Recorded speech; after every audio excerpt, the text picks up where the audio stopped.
Ever witnessed someone so fast on track you doubt you could ever be on their level? The mission of Advanced Motorsports is to demonstrate the speed is achievable for everyone. With the expertise of some of the best sim drivers in North America, we are set to release free content on social media and comprehensive guides on our website. For those seeking the ultimate experience, our Advanced Motorsport Institute and personalized coaching sessions are the way to go. No matter your level of experience, we invite you to follow us on our social media to learn to be fast.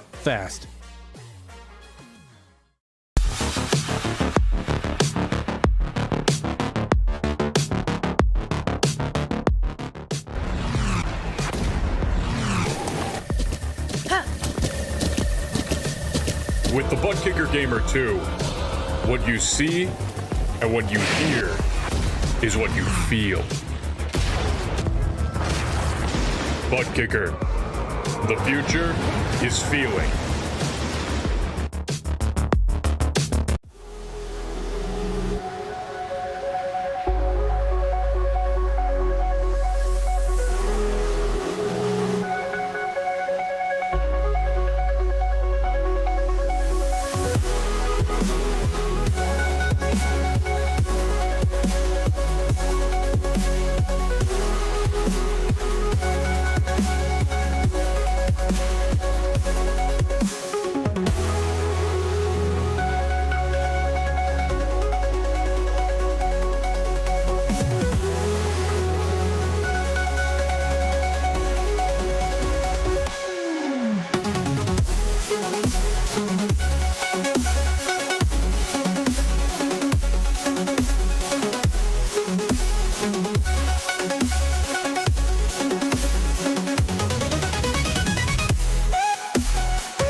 Another great race in the Precision Racing League. Green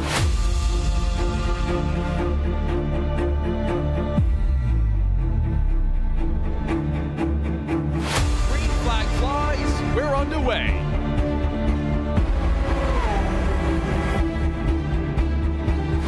Side by side, door to door contact.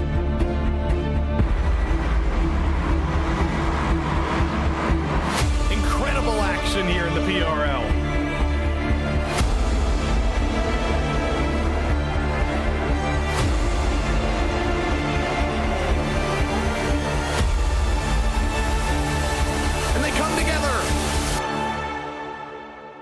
After all the fighting, it ends in tears.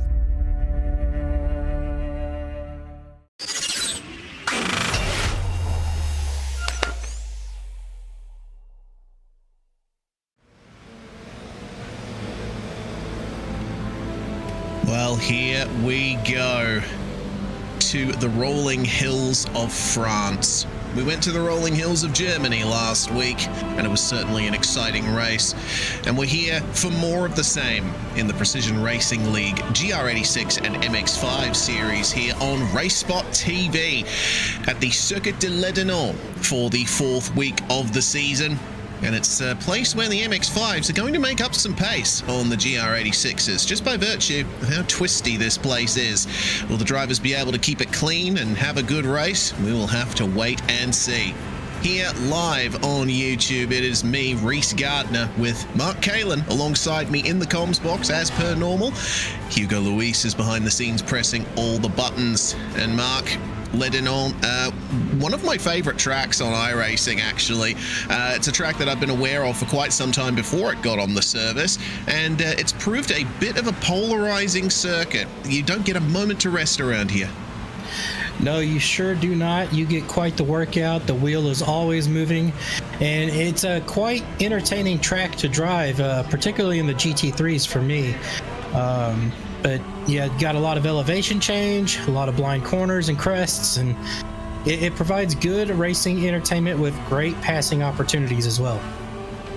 Indeed it does. Plenty of fantastic circuits up for grabs here this season. We're at round 4. We go to Motorland Aragon for the next round of the season, making the transition from France to Spain. And then a quadrilogy of tracks in the United States, going to Laguna Seca, Long Beach, Willow Springs, and VIR. What a fantastic way to end off the season there. Looking forward to that.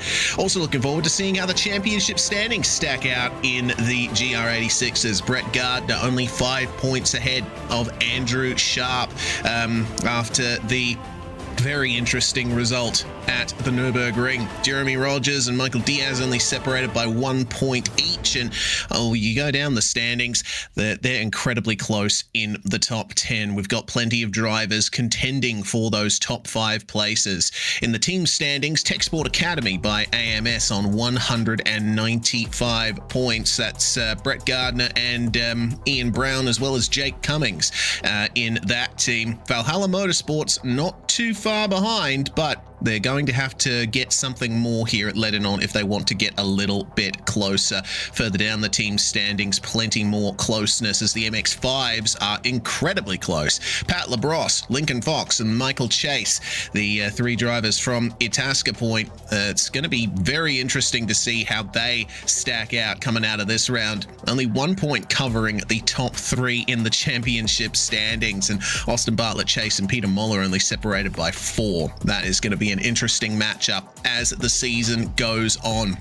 In the MX5 teams, no surprise to see that Itasca Point Green and Itasca Point Blue are on top of the team standings. That team certainly has the MX5s sorted out.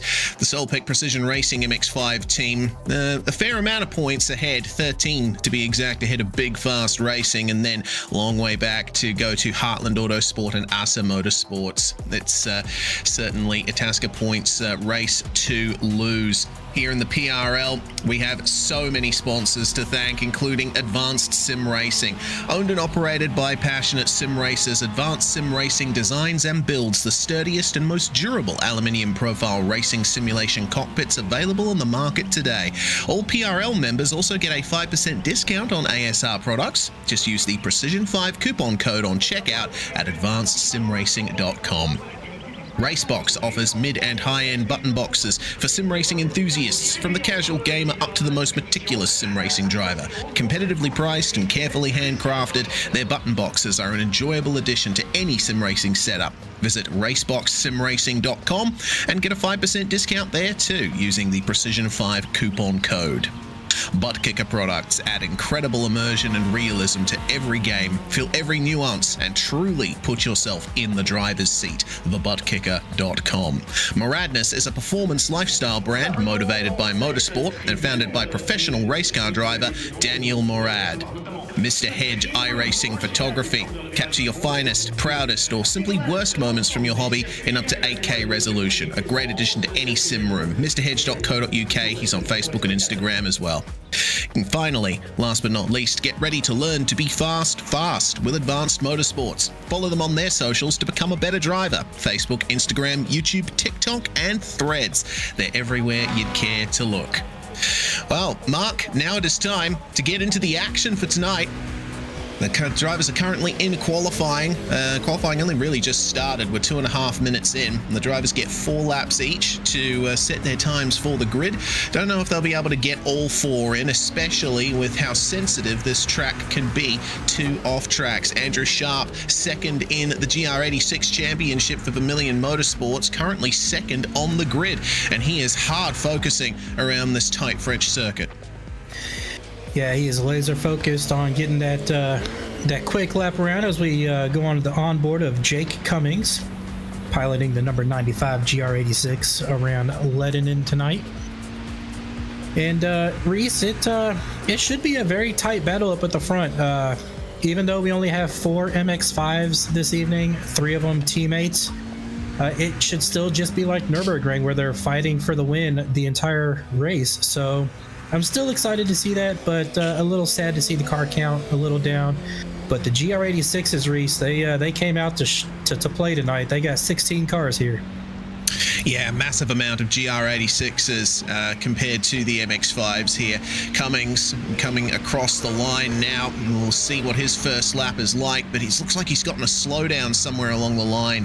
136.1 for him. So unfortunately, this lap is not going to be very fast either, since he was slowing down the start-finish straight.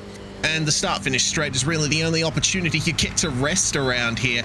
Going through the triple gauche of turns 1, 2, and 3, blending to the right, and then down into the first of many hairpins on this circuit. Yeah, one long straightaway, and then a lot of short shoots before you set up the next corner. It doesn't give you a lot of time to rest or to wiggle your fingers and relax a little bit, because you're always on your toes and you have to be around this very demanding circuit, especially with the cars on it. Oh yeah, absolutely. Particularly through here. You know, you're braking and turning at the same time through this section, and I'll be interested to see if Cummings got an off track there. It's always interesting to see the lines that drivers take through that diving right-hander, and then you got to get on the brakes through the left here for a blind hairpin that just seems to get tighter and tighter and tighter. It never stops. Then a series of flat-out S's down to the final hairpin and the run onto the start-finish straight. The circuit was built in the 1970s in an old quarry, and it certainly shows. Yes, it does. But, you know, I'm glad they did it, because it's an exciting racetrack that puts on exciting races. Yep, and it does. Cummings comes across the line, and this will be the start of his final qualifying lap here, I'd imagine. He had some problems getting to the line on the previous lap, so now he has a full run up to the line. Brett Gardner then in second place now, as there's been faster times being set. 1:33.0 is the fastest time at the moment from Andrew Sharp, and a big improvement from Jean-Sébastien Bedard to get to 5th place in the GR86s, but he's split from Jeremy Rogers by the number 34 of Michael Chase in the MX5s. MX5 pole currently in the midst of the GR86s. They will be gridded behind them, but we're looking at a situation where the MX5s are likely going to be racing their way through the GR86 field with how close the pace is. Yeah, you couldn't be more accurate. Michael Chase, the top MX5 driver, currently 5th overall on the timing sheets, right there behind Jeremy Rogers. And then second place in the MX5 is 8th overall. So yeah, definitely some quick MX5s out there, and it'll be interesting to see when they pick and choose their way through this field, and if they're able to manage to do so safely. Yeah, it'll be certainly an interesting running here for the 35-minute race to come. Maxime David spinning out of the hairpin. He won't have any further opportunities to improve on his now 2nd place time. He is on the front row. Can Graham Wildman come back? He was 2nd early on in the session, but other drivers have run faster times. We'll see if he can get to the line in time here to start one final lap. 1:33.9. That is an improvement. Puts him ahead of Bedard into 5th place, but still quite a ways off Andrew Sharp, who's 9/10ths clear of Graham Wildman there. A pretty big field spread in the GR86s at the moment. Yeah, and Andrew Sharp with a monster lap relative to the other drivers out there. 3, almost 4/10ths clear of 2nd place Maxime. Yeah, it's a solid advantage that Andrew Sharp has at the moment. Is there anything that Jeremy Rogers can do? All he needs is 0.3 of a second, and he's in the top 3 at the moment. Brett Gardner currently on a 1:33.5. It's a 33.8 that Jeremy Rogers currently sits at, so he'll be using these curbs to their maximum effect, trying to manage the rear end, the very tail-happy rear end of the GR86. New fastest lap by Andrew Sharp. He's in the 1:32, so his advantage continues. 1:33.9 there for Wildman there. Sorry, for Jeremy Rogers there, my apologies. Not able to improve. Lincoln Fox is going to be one of the last MX5s to be setting a time right now, but yeah, at the moment, Andrew Sharp looking like the class of the field at the moment, though Brett Gardner has managed to get it to within 0.2 of him.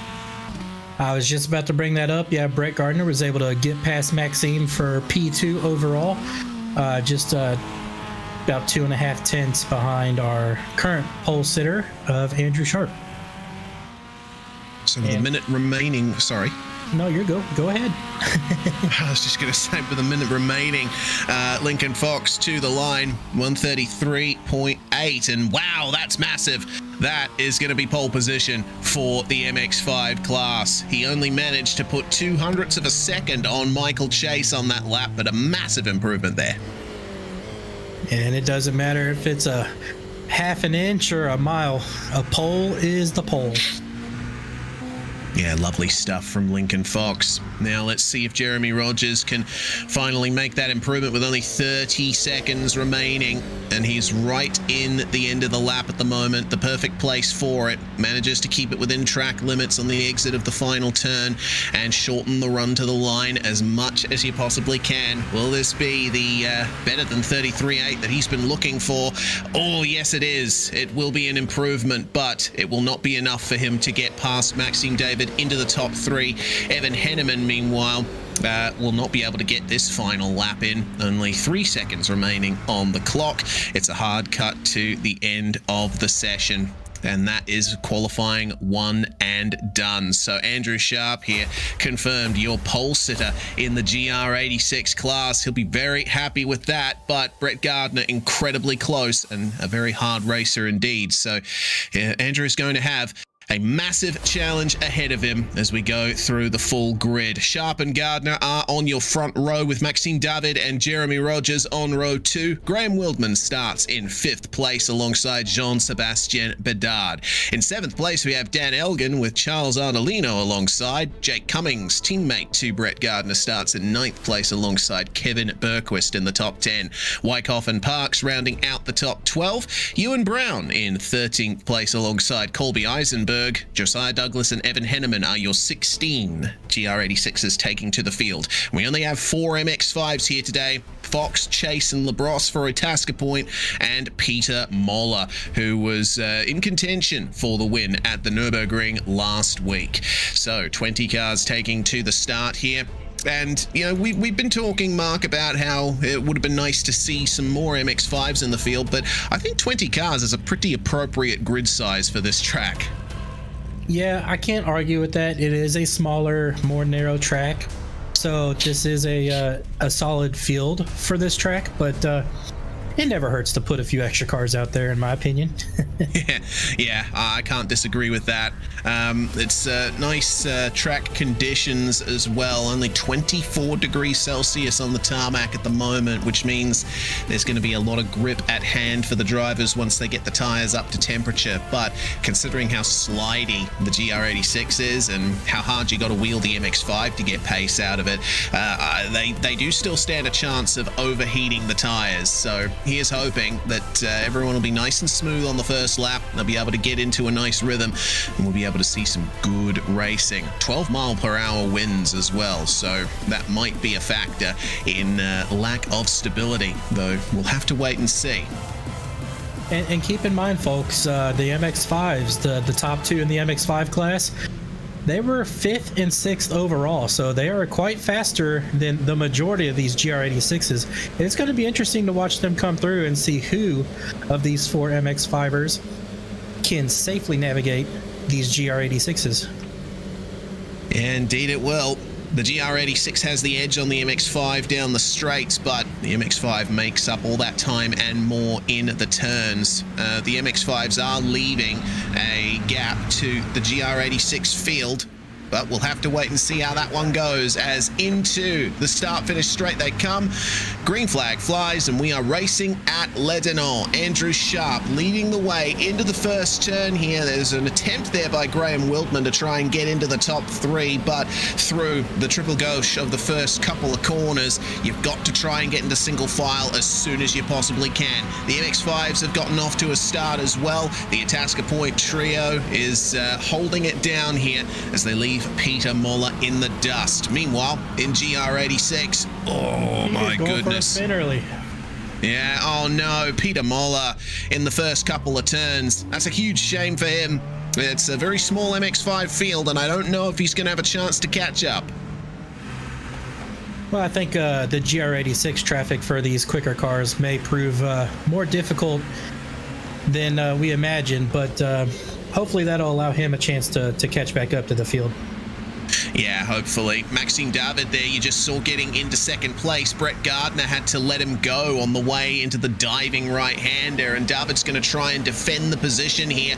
Oh dear, Brett having to go very wide through the hairpin. That'll give a chance for Wildman to sneak up the inside there on board here with Graham and trying his best, but it's not going to happen this time. Jeremy Rogers is having a great view of this battle. Hard on the brakes into the final hairpin. Try and control yourself over the bumps and run as wide as you possibly can. Wildman with a better exit on Brett Gardner. Interesting to see that Brett isn't quite holding on to that top 2 position like we thought we would. Yeah, it's definitely been more difficult for these drivers to go around here side by side, and I think a lot of them maybe didn't practice that as much as they should have. But I don't recall the track limit strictness at this track, but Maxime on the first lap went super wide in one of the corners, and I would have thought for sure he would have got a slowdown, but luckily for him, he did not. It seems like a lot of the GR86s are really extending the track limits, so potentially they are allowed to at least run a little bit off the circuit. As long as you keep 2 wheels on the curbs, you should be fine. The Itasca Point MX5s are just having a fun little race at the moment as Lincoln Fox runs a little wide. That gives a chance to Michael Chase to get through, but it doesn't end up happening by the time they get into the hairpin. These guys in the MX5s are focusing 100% on the team battle at the moment. They don't want to get in each other's way and ruin what could potentially be a good result. But in the GR86s, Andrew Sharp is skipping away, and Liam Parks had a problem a little earlier, just caught one of the bumps the wrong way around. The rear end snapped on him, and there wasn't much he could do to recover that, so he's now all the way at the back in 16th, a long way back from everyone else. Here's Jean-Sebastien Bedard, meanwhile, getting into the top 5 maybe. Pat Labrosse, leader of the MX5s, has a little half spin. He managed to keep it going. Yeah, that he does. So, unfortunate there for Pat Labrosse. He's lost touch with Fox and Chase now. But we'll keep our eyes peeled on this lead battle. Brett Gardner now trying to get back into the top 3, right behind the orange car of Graham Wildman. This is what happened to Labrosse. Just lost the rear end on the way into the hairpin. And once you get that amount of angle on the car, not much you can do to recover. No, not much at all. Not much downforce on these MX5s. No rear wing to help stabilize it. They are very much a driver's car. Yeah, indeed they are. Same can be said for the GR86 as well. Very pointy, and the rear end likes to dance around through a lot of these corners. You've got to be careful how you negotiate the bumps around Ledenor. Evan Henneman, meanwhile, losing a position there, and Colby Eisenberg actually having a spin there in the Soy Boys racing car.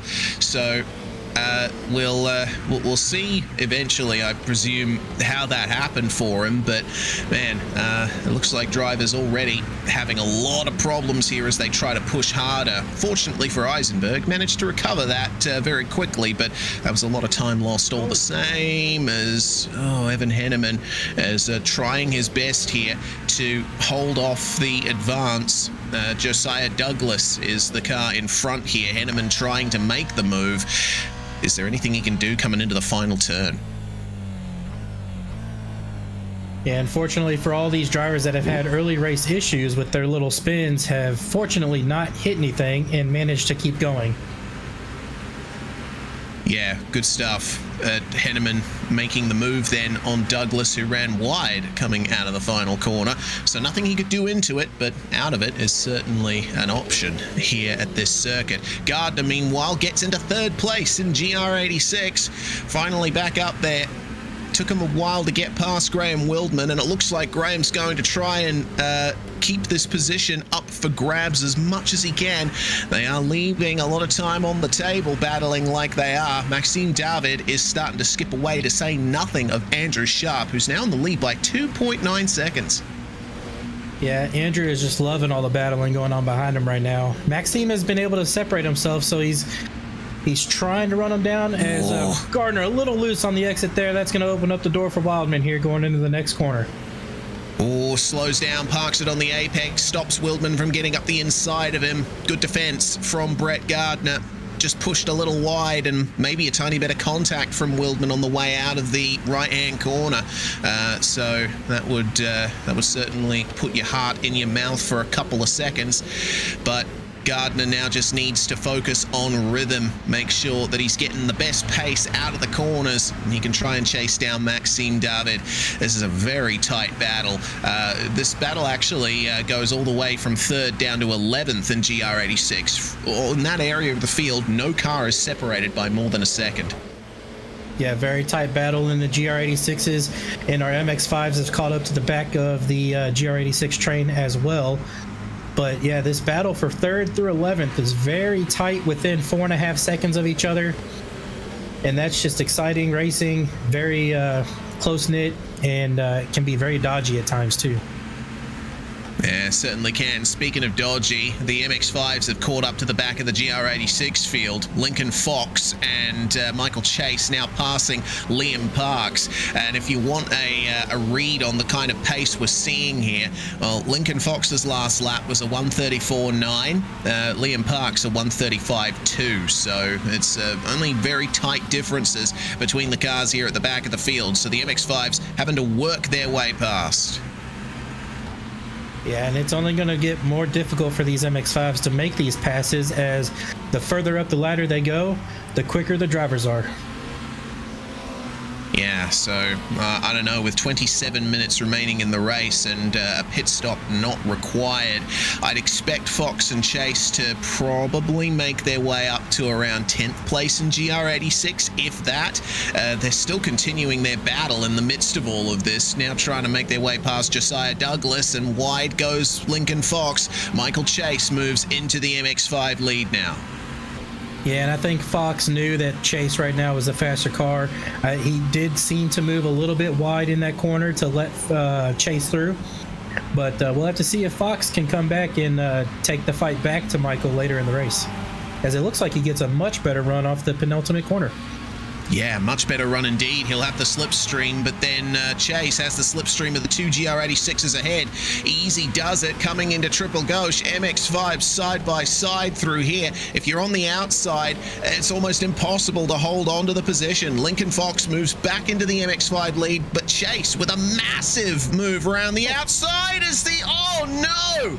The GR86s of Douglas and Eisenberg come together ahead of them, and that has taken Michael Chase out of the lead battle. He'll have some damage now. Pat Labrosse moving up to 2nd in MX5s now. The battle is almost over there. It's all gone wrong for Michael Chase there. It looks like Bergquist and the orange vehicle just get a little together, and Michael Chase just has nowhere to go. Runs into the back of them. Yeah, that's such a shame. It's the worst place for that to happen as well. If you've committed to the outside, oh dear, Dan Elgin and Charles Ardolino are the spinners there. They managed to clear the circuit in time for any other cars to come through. They're in a very empty part of the circuit there, which would help things out. This is how it happened. Oh man, 3 cars making their way in there.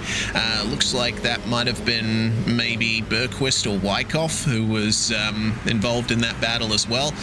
Oh man, the chaos is already starting to emerge here.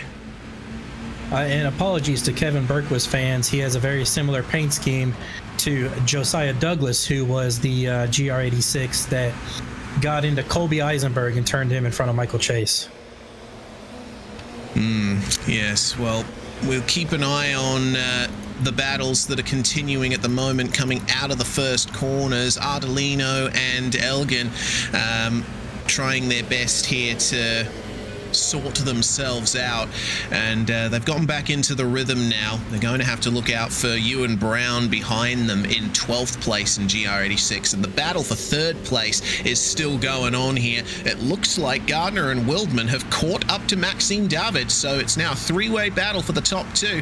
Jeremy Rogers and Jean-Sebastien Bedard are not far behind either. Yeah, and while Brett Gardner and Graham Wildman have caught up to Maxime. Maxime has fallen off of Andrew. The gap now 4.5 seconds to the leader. So I guess Maxime has had a couple of small mistakes that's allowed these guys to reel him in.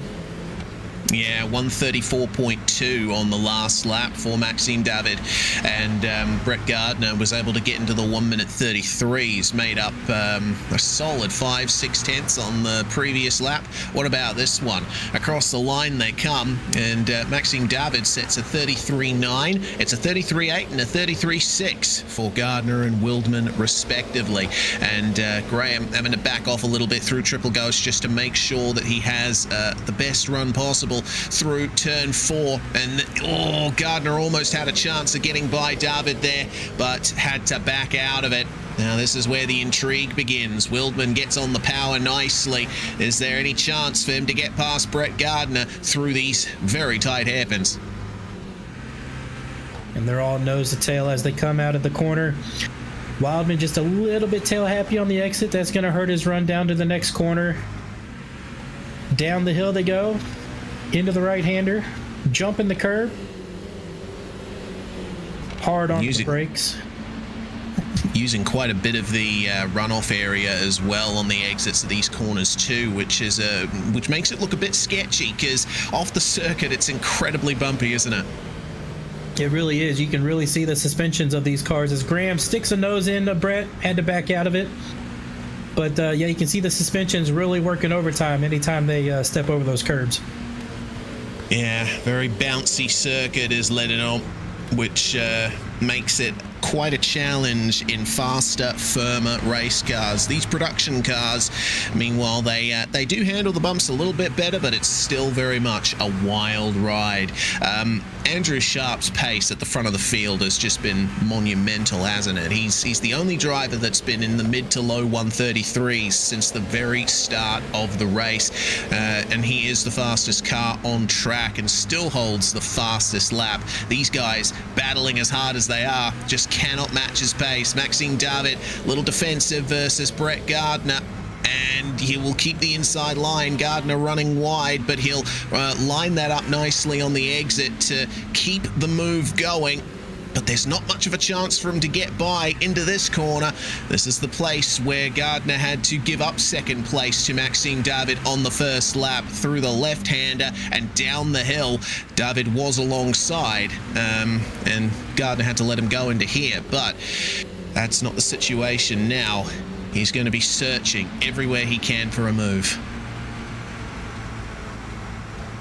And just like last week at the Nürburgring, a nice battle for the leaders, involving the majority of the same vehicles. A little bumper almost from Graham Wildman to Brett Gardner there. Maxime's managed to pull away ever so slightly.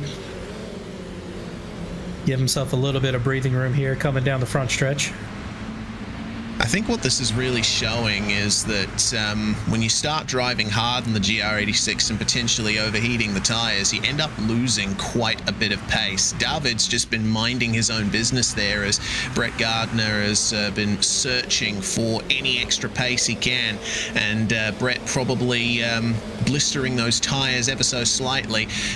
These cars don't run racing slicks, they run a sort of sport compounded tire that's very similar to what you would see on the road for a track prepared car. Oh, but it doesn't provide much grip to David on the exit there. Gardner now has an opportunity. He can over-under this hairpin and potentially get the move done on the exit, but David lines it up beautifully, bumper to bumper on the way down the hill here. And there's nothing that Brett Gardner can do for the time being. He's got to focus on potentially pressuring a mistake for Maxime David, but it's not happening. Maxime so aggressive through the turns, running wide, and I think Brett Gardner just got to slow down. That's unfortunate for him. He's back behind Graham Wildman now, and Jeremy Rogers is steaming through. Yeah, that is in fact what happened. He did get a slowdown, for cutting that curb just ever so slightly. But yeah, he's fortunate he didn't lose more than just third place there. Yeah, very fortunate indeed. Still in the top 3, but Jeremy Rogers was the fastest car on track on the last lap.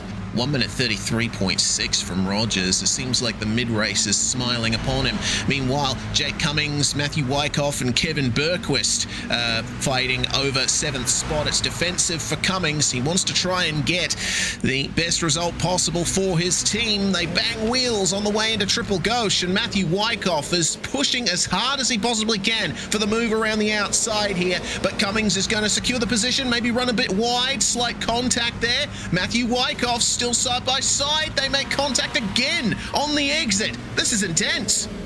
This is very intense, and Kevin Bergquist is loving every second of it. And the Valhalla driver getting his Viking on and muscling his way through on Jake Cummings. Wow. Yeah, that was a very entertaining bit of racing there. Matthew Wyckoff just extending the circuit a little bit on the exit of the hairpin there to secure the move, and Cummings, you saw, flashed his lights behind him. I don't know if that was saying, hey, maybe cool it down a little bit, mate, or saying, hey, you're by, but I'm going to get back past very shortly if I can help it. That battling has helped Kevin Bergquist to stay in touch with these guys in the purple and orange machine behind. And now, that's a little bit far to the inside of the corner for Jake Cummings. I don't think he's gotten a slowdown from it, but we shall see. He's lost a little bit more time relative to Wyckoff there. Yeah, and if it was me in Jake Cummings' shoes and I'm flashing my lights as soon as I get past, it's not to say, hey, good race. It's to be like, I don't appreciate that, bud. Yeah, indeed. I mean, production car racing, you can certainly bang wheels as much as you like, but you got to be careful not to send the other guy off. That's always a possibility, especially around a bull ring like Lebanon, and that's a bit wide on the exit of Triple Gauche. It's very easy for that to happen. You got to try and keep speed up at the apex while not getting it off track on the exit. Meanwhile, looks like Graham Wildman has found himself into second place in GR86. Maxime David running a bit wide on the exit of the hairpin, and that's allowed Graham through into P2. Yeah, Graham with a beautiful over-under move on Maxime in the corner just a little bit ago. As Maxime looks to the inside now, he's eager to take back second place. Graham runs wide, gonna stay in the high lane. Wheel to wheel.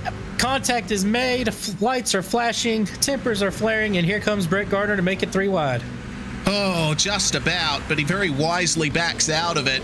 Oh man, David still defending from Graham Wildman here. First to the apex and first out of the corner, but Gardner's going to have the best exit of all 3 of them. David squeezing him outside the white lines as they're 3 wide down the front straight for second place, and Jeremy Rogers is right there in the background looking at this battle, licking his lips. He sees an opportunity to potentially get into the top 2 positions here as Wildman goes deep into Triple Gauche to try and keep Brett Gardner from getting past, but Gardner will get up to the inside when they get to the third right-hander. Wildman still securing the position there with a much better throttle application around the outside. David now trying to get past.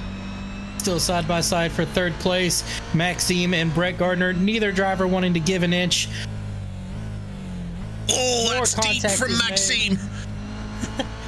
Wow. These guys are driving ever so intensely. Nobody wants to give up this fight.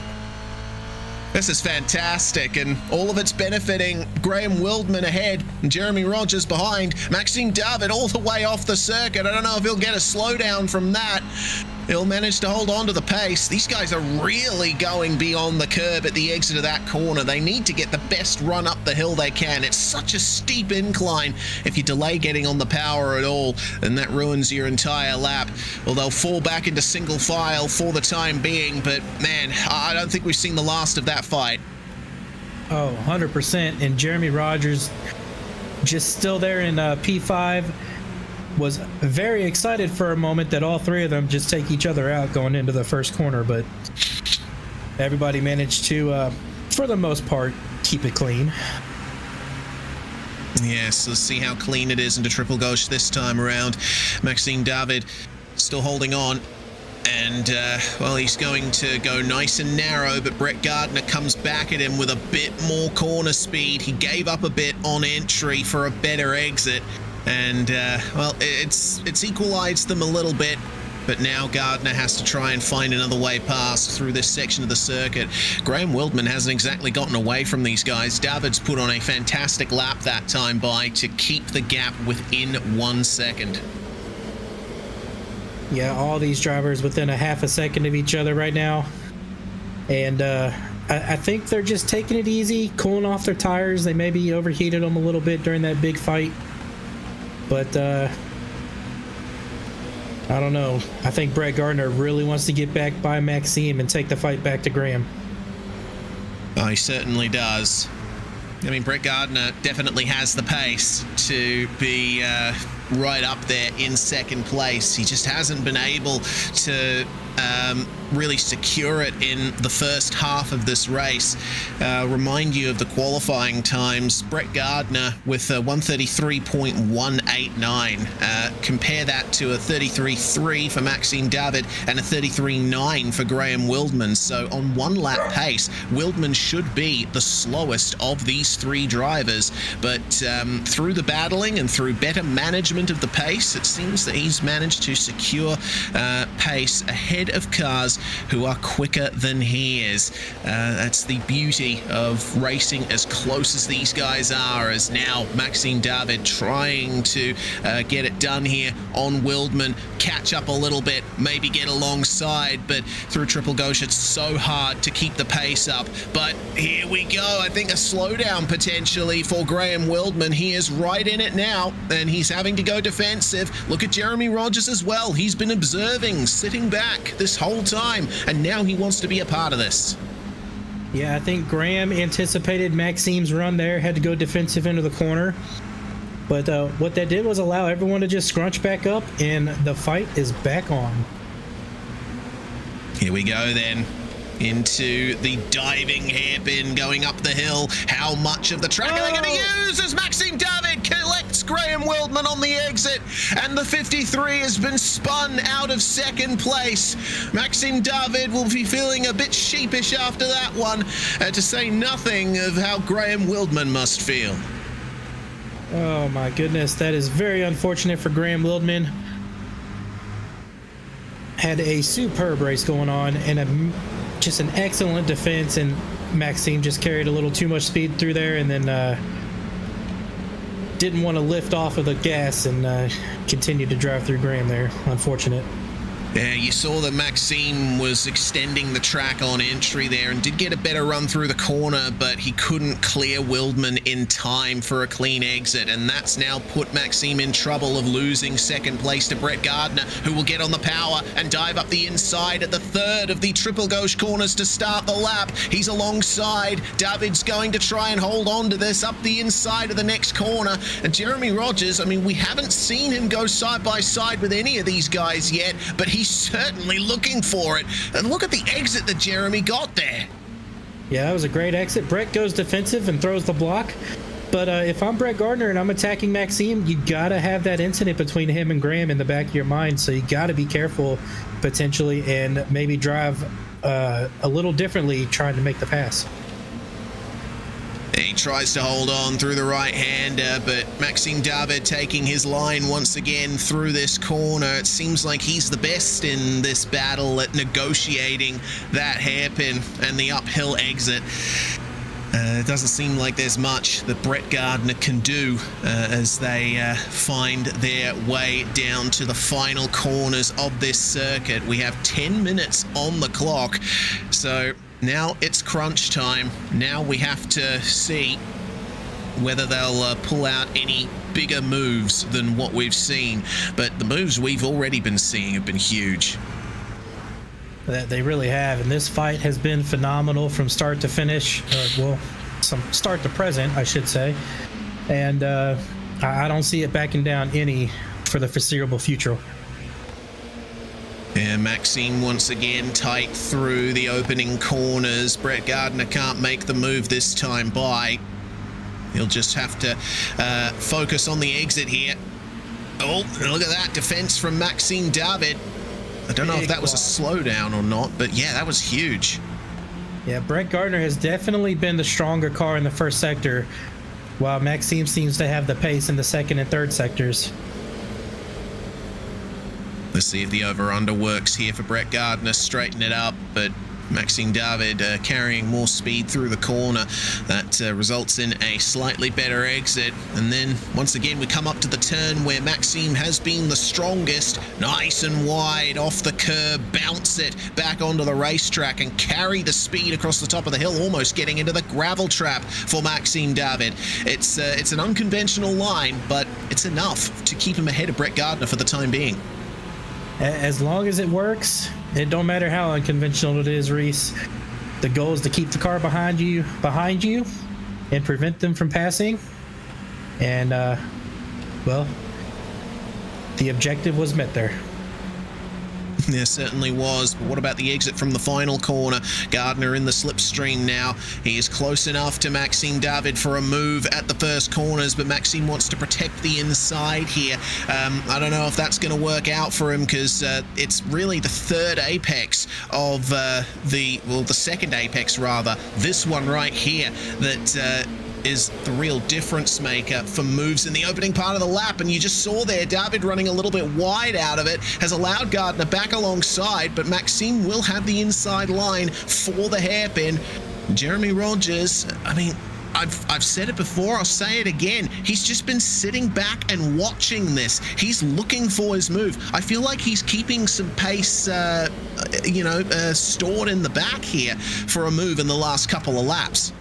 Well, I think he knows how aggressive these two are being, and he's just waiting for them to make a mistake and then capitalize.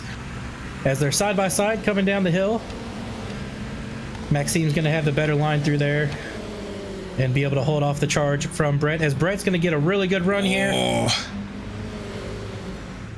They're wheel to wheel. Oh dear, got to be careful not to turn in too aggressively though, because David was still there on the inside. But a little slide for Brett Gardner. He'll try and get on the power, and he'll certainly get the move done around the outside. Beautiful move there. It took him a while to do it, but Brett Gardner is back into second spot. And now Maxime has to try and think about Jeremy Rogers as well. But Brett Gardner goes a little deep in the final corner, doesn't quite nail the exit. And now Brett's on the defense. Maxime's going to pop out here. Going to take the high line into turn one. Is he going to go for the over-under here? We'll have to wait and see. Yep, staying wide, keeping the momentum up through turn one. He's struggling to get the front end glued down to the track for the run into turns 2 and 3. And Rogers now is driving probably the best out of any of them. He's keeping up with this pace. David trying to dive at any corner he can. Get on the brakes as late as possible. There's nothing he can do for the time being. Jeremy Rogers now well and truly in the fight for second place here. Question is, in the next 6 minutes, will Maxime have enough left to try and fling one up there on Brett Gardner? And will Jeremy Rogers be close enough to take advantage? Meanwhile, all this going on, Graham Wildman in P6 is right on the bumper of P5, Jean-Sebastian Bedard. Yeah, this is an entertaining fight too. Yeah, Graham trying to recover from that spin he encountered with Maxime earlier in the race. And all that going on, they're only 5.5, 6 seconds off of that fight for second. Yeah, they are. And well, Bedard is teammates with Maxime David, so you never know. He might be aware of the incident there with Wildman, and probably be aware of any red mist that Wildman may or may not have. Out of the final corner they come, and Graham will try his best to get back into the top 5 and resume the position he started in. It's such a shame for Graham Wildman, because if it weren't for that little hit there with Maxime, he would have been in contention, and it would have been a fantastic 4-way battle if you include Jeremy Rogers in that as well. Both of these guys, Bedard and Wildman, fighting with their cars through Triple Gauche. Yeah, I think Graham was caught off guard a little bit by how much brake that Jean-Sebastian was using. and he had to maneuver the car in a way to try and avoid hitting Jean-Sebastian. Oh, a little bit wide on entry for him. Doesn't look like there's going to be much that Wildman can do at this stage, but there will be almost guaranteed a chance coming into the last couple of laps. They're both running incredibly wide, taking the Maxime David line through that right-hander going up the hill. Love that. Love how... oh no, I've just noticed Maxime David has spun. Uh-oh. That's no good for him. And unfortunately, it looks like it was all his own doing. Oh, man. We'll have to get a replay of that queued up here for you folks in just a second. But he now falls behind the battle for fourth and behind Graham Wildman. As here's the replay. Just too much curve and too much power. And around he goes. Yeah, that's really sad for Maxime David. Now this battle between Bedard and Wildman is for fourth place, side by side. Wildman on the outside of the corners, and he'll try and line it up here for a move at the third of Triple Gauche. Oh, beautiful no. stuff, but no, again, Graham Wildman spun on the way into a corner. Oh dear. Well, that's both David and Bedard that he's made contact with now in this race, and I think in both cases Wildman was not the aggressor. He just goes up the inside, but yeah, I don't know. I think that he was far enough alongside that the corner did belong to him, but you wouldn't have been able to stop Bedard turning in there. Yeah, without looking at different angles, I don't want to speculate too much, but I don't know, man. That's really unfortunate for Graham. You got to feel for the guys. Both teammates of the same team have had incidents with him. I'm not going to say have turned them, because obviously I don't think they meant to intentionally turn them. But it's got to stick in the back of your mind if you're Graham Wildman, right? Yeah, absolutely. He'll definitely be having a couple of chats after this one, as we've been looking at the MX5 lead, which has closed back up now.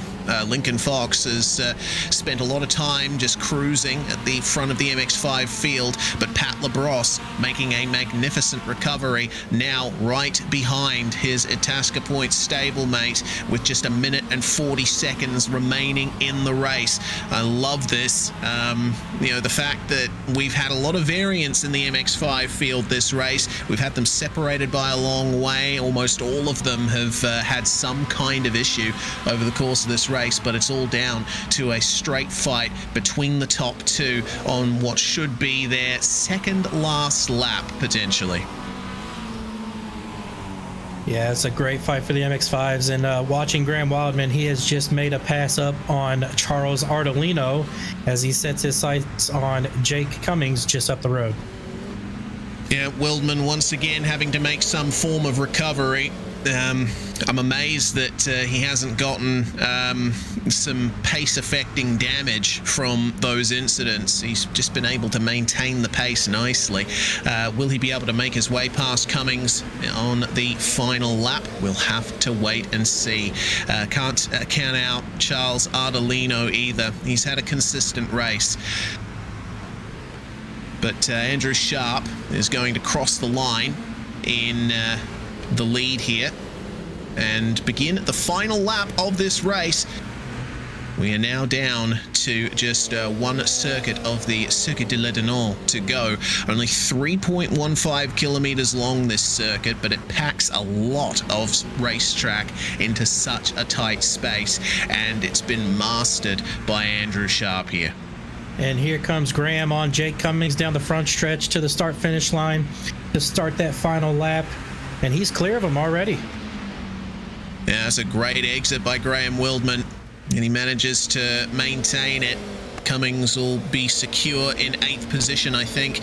Doesn't seem like much of a chance for Charles Ardolino to make up time here with how far back he is at the moment, but I'm sure Cummings will... Oh, no. I was about to say Cummings will try and pressure Graham Wildman, but he just ran a little bit deep in the last of our opening turns there. So I think that has secured 7th place for Graham Wildman, as Lincoln Fox and Pat Labrosse still fight over the MX5 lead. Doesn't look like there's much of a chance of a move there. Into the final sequence of corners then for the number 24 of Vermilion Motorsports. Andrew Sharp qualified on pole position, and he has led the race from start to finish. Has the fastest lap as well. It is a hat trick. It is a Grand Chelem for Andrew Sharp. What a fantastic race from him. He is your winner here at the Circuit de l'Edenot in the GR86 and MX5 series, as the teammates of Jean-Sébastien Bedard and Maxime David will keep their fight going over 4th and 5th. It'll be a good result for the team, but they'll probably have to take it to the panel beaters afterwards.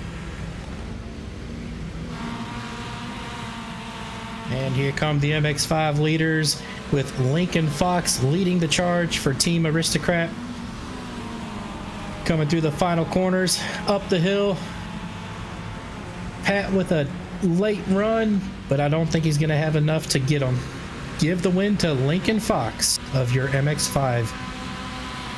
Fantastic race from Lincoln Fox. He was supreme from start to finish, but full credit to Pat Labrosse for the great recovery he made after his spin earlier in the race. Itasca Point will be very happy with that, and I think unfortunate that they haven't been able to get all 3 of their cars into the top 3. Peter Moller, who we saw spinning early, has actually passed Michael Chase for P3 side by side with Evan Henneman. That was for overall position. Peter Moller getting the better run out of the final corner there, with 13th place in GR86. Michael Chase is our last car to finish. As we go through our results then, have a look at that gap. 10.6 seconds for Andrew Sharp. What a race it was from the number 24.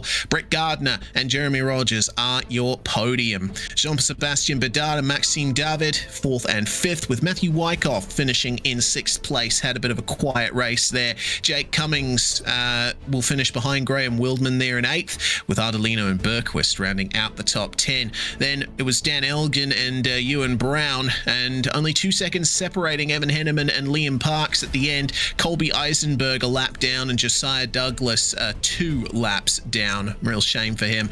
And the MX5, so this is how they stacked up. It was Fox, Labrosse, Moller, and Chase. Michael Chase will certainly be unhappy with how things went for him. Could have been 2nd place, but he would finish ultimately last in the MX5 field.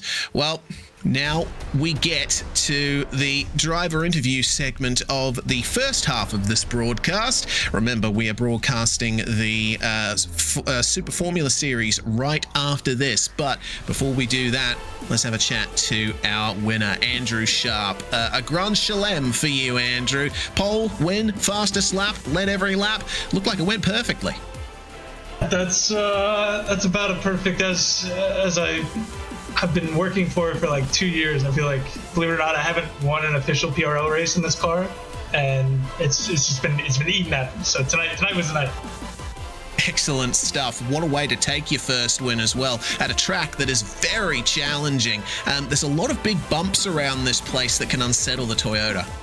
Yeah, this car loves to go on 3 wheels and just bounce. And I got some practice a couple months ago in an hour-long race, so I think that helped a lot this week, just kind of picking up on that, because it's a wild track. Certainly is. We go to the polar opposite of it next week at Motorland Aragon, the outer layout. There's going to be a really long straight at that circuit, which will certainly make it a bit of a draft fest around that circuit. How do you think you're going to go there? A luck-based one with how strong the draft is in these cars, but it'll make for an exciting race for you all to watch, and hopefully I can time the draft right. All right. Well, congratulations on your first PRL win in the GR86, Andrew, and hopefully we can chat to you next week. Sounds good. Thanks for broadcast. Have a good night. Number 24, Andrew Sharp with the win there. The winner in second place in GR86 was Brett Gardner, the championship leader, stood by now with Mark. And here we are with Brett Gardner. Brett, congratulations on second place this evening. You definitely had to fight for that one for the first half of this race. Walk us through kind of your thoughts of that battle and what it took to be able to separate from it. Yeah, that battle was really intense, huh? I hope it was as fun to watch as it was to actually be a part of.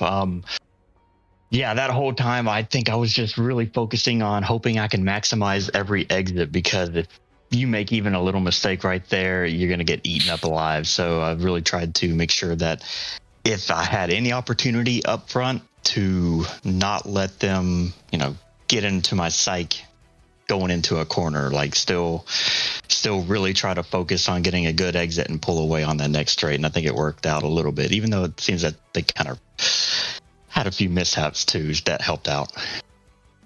Yeah, towards the middle of the race there, definitely some incidents occurred, which very much so aided you in securing second place. But overall, I mean, you had a fantastic race, and yes, that battle was phenomenal to watch up here in the booth. Really appreciate you guys duking it out like that and putting on a great show for us. But real quick, Brett, next week is Aragon. Are you looking forward to that track at all? Well, just like this track, I don't know.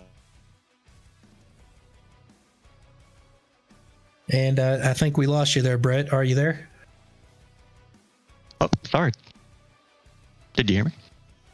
No, we did not. We got cut off there a little bit. Oh, apologies. Yeah, I don't know Aragorn either. So it's kind of in the same camp as Lebanon here was. So it could really be anything. I don't know. I'm gonna have to go watch some track guides and get used to how the track should go before I even get on it. Well, I'll be expecting more of the same at Aragon, as I saw tonight with you battling super hardcore with your competitors out there. And just want to go ahead and wish you all the best of luck for next week, as I will not be here to watch it, unfortunately. Oh, that's sad. All right. Well, I appreciate it, guys. It's time for a vacation. But Brett, thanks for joining us, and congrats on P2, bud. Have a good vacation. Yeah, thank you. Thank you. Brett Gardner there, second place, and finishing in third, Jeremy Rogers. Man, what a race it was from you, Jeremy. You were just sitting back and watching those battles happen ahead of you, managing to get a podium for your troubles. Yeah, I'm as surprised as you are. But yeah, these guys had a little bit more absolute pace than I did. I was just trying to hang on to them, stay consistent, and pick the right spots if they happen to get themselves in trouble. So yeah, I'm really fortunate to be here. Yeah, indeed. Well, Lebanon was always going to be a track where incidents largely decided the race, but did you feel like there were any points during that race where you could have put a move up the inside? There were a couple of times that I backed out of it whenever they were side by side. I was like, it's going to be dicey if I try and throw it down the inside of 4 here. Yeah, man, the opening sequence of this circuit is challenging to say the least. Well, going forward in the season, looking at where you are, third in the championship coming into this round, you'll maintain that at least. Do you think that potentially a run on Andrew and Brett will net you P2 or even better as the season goes on? I am super happy to be where I'm at. Andrew and Brett are super fast. I don't have a ton of experience in this car. I'm just trying to build the pace, build the confidence as I go, and eventually I'll get in there and try and mix it up wheel to wheel with these guys. Yeah, absolutely. Well, congratulations on the third place, Jeremy, and hopefully Aragon smiles on you as well. Thanks so much. Looking so much to Aragon. It's a great track. Yeah, certainly is. Well, that's Jeremy Rogers. That's our top 3 in GR86 there.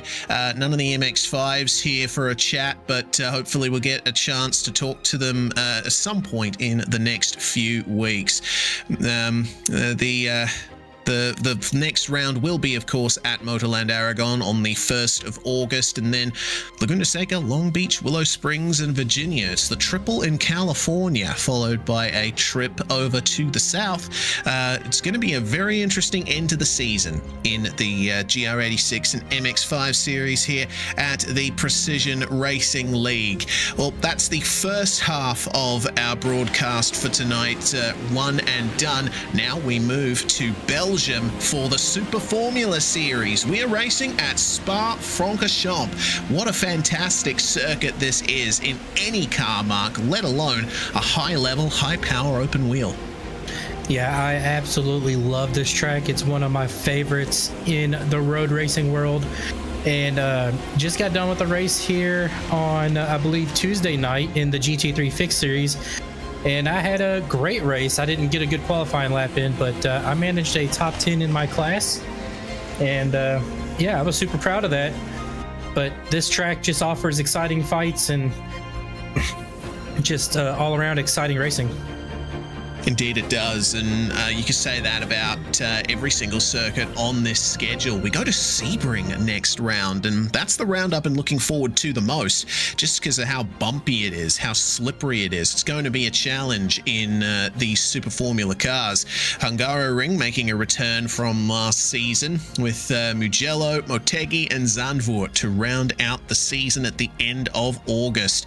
JR Williams is on top in the pro standings, and Pablo Valenzuela Uribe, well, he's going to be coming back at him after the dominance that we saw from Pablo at Fuji Speedway. Mark McDonald, meanwhile, he didn't have the best of runs at Fuji Speedway, exiting in a bit of a controversial fashion, so who knows if he's going to be able to hold on to that third spot.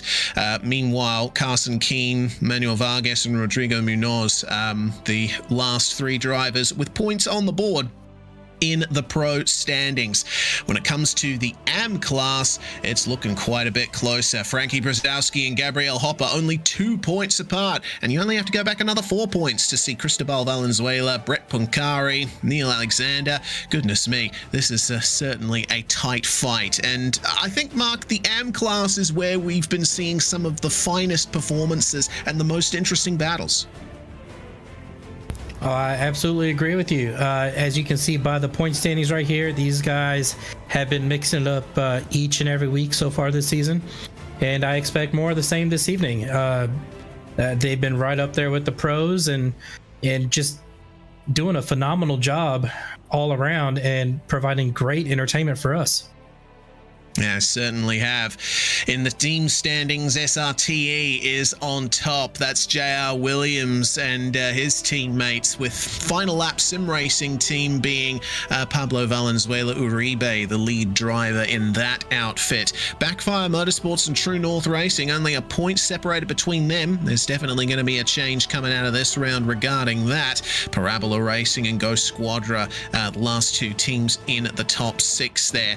Shame to see that Selpic Precision Racing doesn't have any points on the board. Boris Ovando was here at the first round, but unfortunately it doesn't look like we are going to see him anytime soon. He hasn't been here for the first couple of rounds. He's not here for Spa either, so we'll have to wait and see on that one. Ovando was one of the star competitors last season, the inaugural season of PRL Super Formula, but it is the fourth week of season 2, and in the final minutes of qualifying, Pablo Valenzuela Uribe on top, but not by much. Yeah, it's the same as last week with Pablo on top and JR. I keep wanting to call him Junior Reese, but Junior Williams. JR right there, right on his heels with 1/100th of a second of a gap. And JR is going to be itching to get that lead or that pole. Yeah, Williams is a big fan of these cars, as is Pablo, it has to be said, but JR always trying as hard as he can to grab those victories. He won in dominant fashion at the Red Bull Ring simply by keeping the car clean. It was a very chaotic first round of the championship, and he hasn't seen victory since then. but I have to say he's certainly lost none of his competitiveness since round 1. Let's see how he goes here on the second half of Spa-Francorchamps. Back onto the original section of the circuit. Used to be public roads, this place, opening all the way in 1921. This place has been around such a long time, and it's been through many guises, many phases, but it's certainly maintaining its place as one of the most challenging racetracks in the world. Looks like Williams is just gearing up for another lap there, so we'll see if he can better his standing in qualifying at all. 152.2 is his quickest time at the moment, starting another one through the La Source hairpin, and we use as much of the curb as we can before we come up to the fearsome Eau Rouge complex. This is a magnificent section of racetrack, well known for a reason, flat out up the hill through these cars. And I can't imagine what that feeling is like in real life, Reese. It's got to be terrifying as a driver. But in the sim, it's phenomenal. It's exciting, and it's every bit as sketchy as it should be. Yeah, you got to try and trim out as much rear wing as you can around this place while keeping the rear end stable. Spa's an incredibly fast circuit with many quick corners. So you have, the big challenge being, well, you want enough downforce for grip through corners like this one Manuel Vargas is going through now. Pouon, the double apex left-hander going down the hill. That's one of the places where you can really tell whether or not your car has the grip it needs for this place. But then you have those massively long straights coming up to Kemmel, and then the long run through Blanchimont to the bus stop chicane. Those are the places where straight line speed is going to be paramount. So Spa is as much of a compromised circuit as any, as Daniel Cranifus with a fantastic lap there, putting himself ahead of JR Williams, and the gap for the top 3 now only 0.07 of a second, covering them all. Let's see if Vargas will be able to work his way up and join his teammate Pablo Valenzuela Uribe in those front 4 positions. Out of the final corner he comes, and across the line will be a 52.6. Won't be quite enough. No, unfortunately not gonna change position there, but JR Williams back up to provisional second place with another time difference of just 1/100th of a second behind Pablo. Oh man, these guys just keep going quicker and quicker, and that's got to be frustrating if you're JR Williams. Yeah, it's got to be.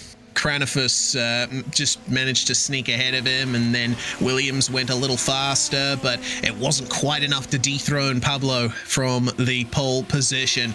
Daniel currently on another lap at the moment, having just set that very quick time. He'll have a little bit of traffic on this lap, and I don't know if he's going to commit to it. Because aero push is always a factor in these high-level open wheelers. These cars are so fast around here. They're they're not that much slower than Formula One cars around this circuit. No, they're really not. But how about a quick shout out to our AM driver Jeff Groff in P4. He's currently our highest sitting qualifying AM class driver, with the next closest one down in P7th being Frankie Bruzowski, as Daniel Cranifus comes across the line with a 54.5, and that is not going to improve his time.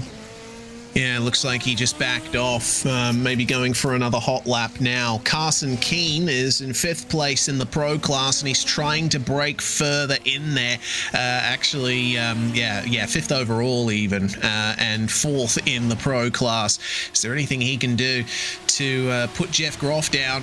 There's just over 1/10 of a second between the two of them, so it's definitely in the realms of possibility for Carson Keane to get a better run here, but he's got to be careful not to catch the gravel too much there. Spa is notorious for its off tracks, and the track limits have been eased at this place in the past, but you still got to be careful not to run too far beyond the curbs in many places. Yeah, the exceeding areas of track limits around this place can be extremely detrimental, not only to your lap time, but to your health as well, Reese. Yes, yeah, for sure. 52.4 for Carson Keene, and looks like that didn't count. We saw that little puff of gravel at Stavolo, and I mean, a little puff of gravel in the lungs will certainly be hazardous to your health, won't it? It certainly will. And looking at the timing boards, Pablo has gone even faster, setting a 52.088, moving that margin up to 8/100ths of a second. Yeah, good stuff from Pablo. He'll have a little bit of extra breathing room as Blake Ziti starts up another lap. Ziti has been one of the star competitors in the AM class, but he hasn't quite been able to get the run that he wants. You know, he was one of the many drivers to DNF the first round. Could not finish the race, but managed to get 46 points at Fuji, winning the AM class there. So he'll certainly have plenty of chances throughout the season to make up that gap. He's currently down in 8th at the moment in the AM Drivers' Championship. Let's see what he can do to move himself a bit further up, because it seems like he's off the pace relative to his fellow AMs. Yeah, just a little bit slower than what we're normally seeing Blake. He definitely has the pace to be up higher on the board, but you know, with a track as long as this, as fast as this, you have to be absolutely perfect, Reese, to be able to get those lap times.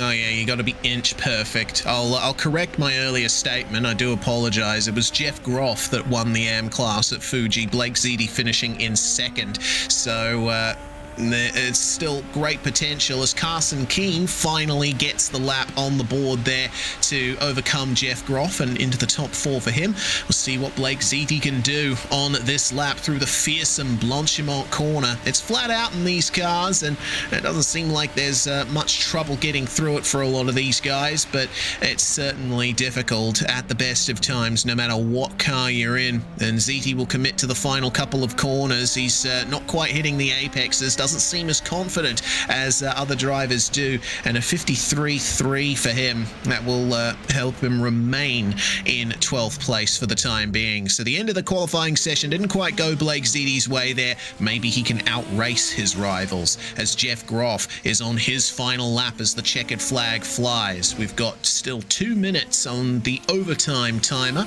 though the checkered flag has flown. If you started a lap before the clock hits 0, then you'll be able to finish it. Yeah, and right now we're watching Jeff Groff come through the corners here, and he is our current highest sitting AM class driver, doing a phenomenal job. Just ever so slightly clipped that grass there, and it looked like he was gonna lose control there, but managed to hang on to it there, Reese. It was really widening the entry to Stavolo there. Fantastic stuff from Jeff Groff. Hopefully he hasn't gotten an off track because of that, because up until then, it looked like a fantastic lap. We shall see. Yeah, and track limits much more stricter here than what we saw earlier tonight in the MX5 GR86 race at Lebanon, excuse me. Yes, indeed. You can run beyond the white lines here, but you got to make sure that you... Whoa! Hello! Whoa! I was not expecting that.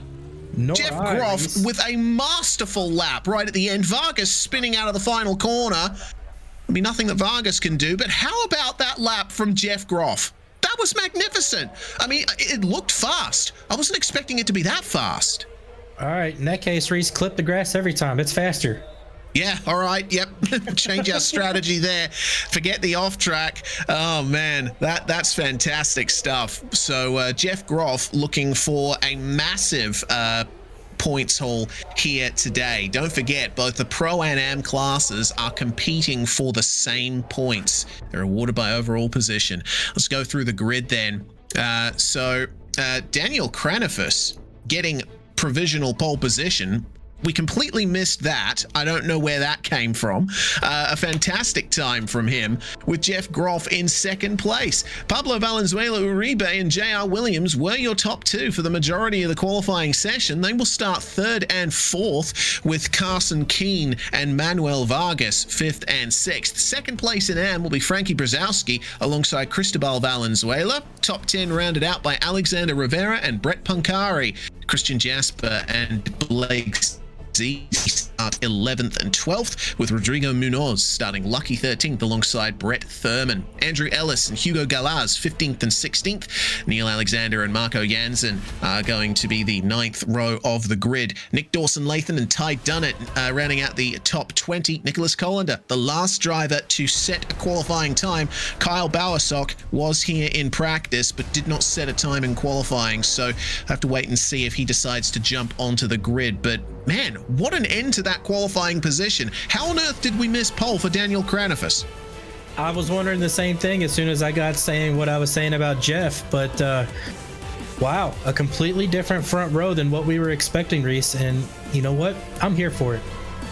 Yep, I'm here for it as well. What a fantastic race this is going to be, and yeah, if you're in the YouTube chat, you're still watching along with us, get a drink, get comfortable, get a snack maybe, because this is going to be a magnificent race. Spa always throws up an entertaining drive, and this will be, once again, a scintillating round of PRL Super Formula. That's the view that Jeff Groff has of the start-finish line. An M-Class car on the front row. Once again, Jeff Groff has certainly shown he has what it takes to be in the Pro class for this series. I'm really looking forward to seeing what he can do here.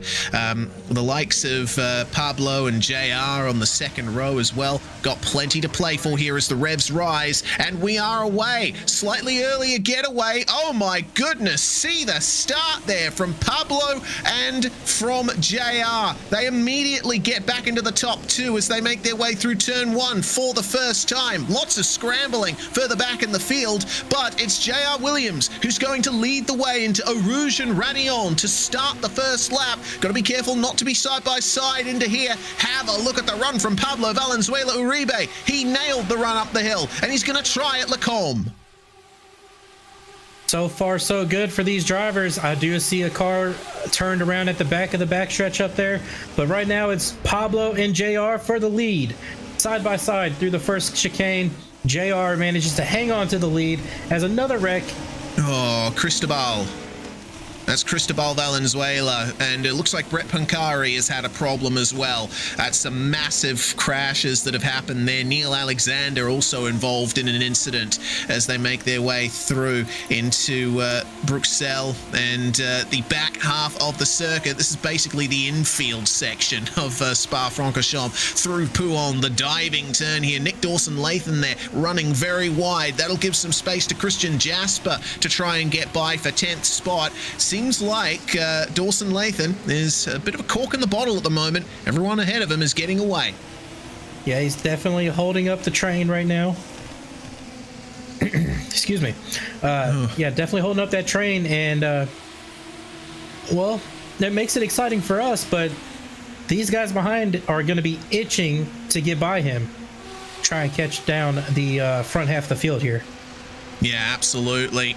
Speaking of the front of the field, Pablo Valenzuela Uribe getting up the inside of JR Williams, unsuccessful in getting past for the lead, but he's also being pressured by Daniel Cranifus, who we now know is right on it in terms of pace as the field continues to battle behind. That's given a little advantage there to JR Williams, but we'll have to see what he can do coming up the hill. Both Williams and Uribe on a little bit of push to pass coming out of the first corner. Williams is trying to get away here. Remember, there is an overtake button in Super Formula. You get 60 extra horsepower, 200 seconds worth of it over the course of the race, and you have to wait 120 seconds in between applications, but you can hold it down for as long as you like, and Williams just used it to get a tiny advantage coming down the back straight. Trying a move up the inside there is Alexander Rivera, trying to get by Manuel Vargas, but Manuel is going to stay ahead for the time being. Yeah, this is brilliant stuff right now in these opening laps of the race here at Spa. As always, it does not disappoint as we get a replay, of Neil Alexander. Just gets turned around there at the top of Eau Rouge and unfortunately gets it backed into the wall. And here's the other incident involving Cristobal. A little wheel-to-wheel contact action. Barely taps the wall. Hopefully there's no suspension damage. Gets it turned around and keeps on going. Yeah, it was Brett Punkari that he made contact with, and Punkari just pulled straight off after that. Didn't want to push that car anymore. Brett Thurman, meanwhile, coming into La Source. Oh my lord. Yeah, okay. That's what took out Rodrigo Munoz as well, I believe. So that's a real shame. We've lost 4 cars from this field already. We are only 2 laps in, but look at this battle for the lead. 4-way between JR Williams, Pablo Valenzuela Uribe, Daniel Cranefus, and Carson Keene. Fantastic job from these 4 to be jetting ahead of the rest of the field. Jeff Groff has not been able to keep up with them, and he'll fall under pressure from Vargas and Rivera soon. Yeah, he's still our top amateur class driver right now, but still hanging on strong there in P5. And to mention what you were saying earlier about the push-to-pass system, you can be very strategic here with that, because here on this long straight, as you see Cranefis setting up a pass on Pablo, you don't really have to use the push-to-pass because the draft is so strong here. Yeah, if you're like a second back from the car ahead coming into Eau Rouge, by the time you get to the top of the hill, you've already set yourself up for a great run down the Kimmel Straight. And you saw that none of our top 4 were on the overtake button there, and still getting some fantastic pace in the draft behind JR Williams. They'll space out a little bit here in the middle sector, but when they come back out of Paul Frere Curve on the way up to Blanchimont, you'll start to see that again. Got to be very careful on the exit. These cars have 4-cylinder engines, and you might think, oh, that's not very powerful. We'll put a big honking turbo on it, and these things produce about 600 horsepower. And take all the weight off of it, and you got a rocket ship. Oh, yeah. Absolutely. Yeah, these cars are fantastic. I love them. They race so well too. I've loved watching the racing in PRL Super Formula over the last few months. And look at the run that Valenzuela has. And see, there it is. There's the strong slipstream again, and he's going to try and set up a move into the bus stop chicane. He gets past JR Williams, and we have a new leader, but for how long? If he can nail the exit, maybe just. He's going to leave the door open at La Source, but Williams, I don't think, is going to take the bait. Yeah, new leader here at Spa, Pablo Valenzuela Uribe. Yeah, always a pleasure to chat to Pablo after races. Hopefully he'll be able to stay in the top 3 as they are on the overtake button. Both of our leaders, they're going to try and get away from Cranefus and Keene, who are busy battling amongst themselves. Williams gets the run up the top of the hill and gets back into the lead. Meanwhile, see Carson Keene there getting past Cranefus for 3rd place, and Jeff Groff loses 5th place to Manuel Vargas. Fantastic battling going on up here at the front of the field. Manuel making his way through on Jeff Groff. Oh, Ellis! Andrew Ellis with a massive slide there. Amazingly, it looks like he's managed to keep it out of the wall. Yeah, just barely. Just got on the power a little too hard there, and was on the curb just a little too much. Got the brakes locked down. He did tap the wall. Not sure how much suspension damage he might have. Looks like the wheels cocked just a little bit to the left, but here's a replay of it. Yeah, just on the power too hard and into the wall. Yeah, a little tap, but it wasn't enough to dislodge the front wing, thankfully, so he might be able to continue from here without getting into the pits. So Ellis is now back down to 12th, probably losing some pace now thanks to some minor bodywork damage and maybe a little bit of trouble with the right front suspension too. But We'll move on and keep our eyes peeled on this top battle, because have a look at Carson Keene. He is on a charge right now. Pablo Valenzuela Uribe, ever since Williams repassed him, hasn't quite been able to keep up the pace. He's driving hard, but he's sliding out of corners. That's not going to be very good for the heat of these tires. Speaking of heat, the track is 38 degrees Celsius. That is quite warm, and it means that you'll have to really take care of the tires here if you want them to last the distance. There's usually no pit stops in Super Formula, at least for fuel. No, we will not need any pit stops here that are required for tires or fuel.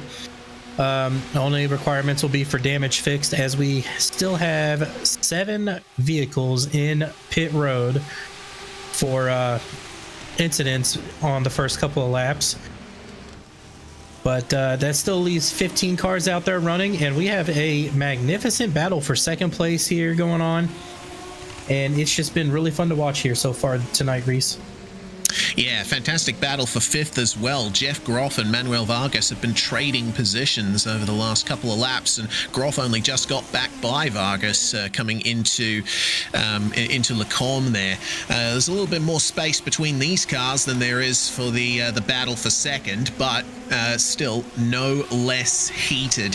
This is fantastic stuff. And remember, they're not too far behind Uribe, Keene, and Cranefus either. So if something happens between those three, you could see Jeff Groff finishing on the podium, maybe even Vargas finishing on the podium as well, though he would want his teammate Pablo to survive any incident that may or may not eventuate in this battle for second. Also obviously need to get the best result possible for final lap sim racing team. Here comes Daniel Cranefus then, in the slipstream of Carson Keene coming through Blanchimont. Is there going to be enough here for him to try a move? It's defensive from Carson into the final chicane, and Cranefus will wisely back out of it. Yeah, and you know, the realm of possibility for any of these drivers to be your podium finishers, it's not far-fetched. I mean, the top 9 vehicles are within 6.5 seconds of each other. So there's still a lot of time left, 35 minutes remaining in this race, and anything can happen, Reese. Yep, anything at all, including Pablo Valenzuela getting on the push to pass. He used it all the way up the hill there to try and make up some time to JR Williams. And now he has to focus as Vargas and Groff trade places once again. That's the 3rd time in as many laps that position has changed. And I get the feeling they might be working together here to try and catch up to the top 4. Yeah, they could very well indeed. That would be the smart play, because as you battle and drive side by side, well, that only costs both of you lap time. Yeah, indeed it does. If you can make a nice clean pass on your way down the Kemmel Straight, then you lose as little time as you need to. Really enjoy seeing the goings on in a Super Formula race, seeing drivers coming together and maybe working together to gain positions. Well, Vargas is going to lead the charge in 5th place for the time being, but it doesn't look like these guys are able to really catch up as they like to. Jeff Groff was the fastest car on track last time by a 53.6, and no one else was able to get below a low 1 minute 54 second lap time. So Jeff certainly has a lot of potential here, but I think he might be stuck down here for a while. Yeah, Jeff was a full 1.1 seconds faster than Manuel Vargas, the car just ahead of him, last time by. So Jeff very quick this evening, as now this time by, Manuel is a full second faster than Jeff Groff. So they're just trading lap times. Yeah, that looks to be the case at the moment.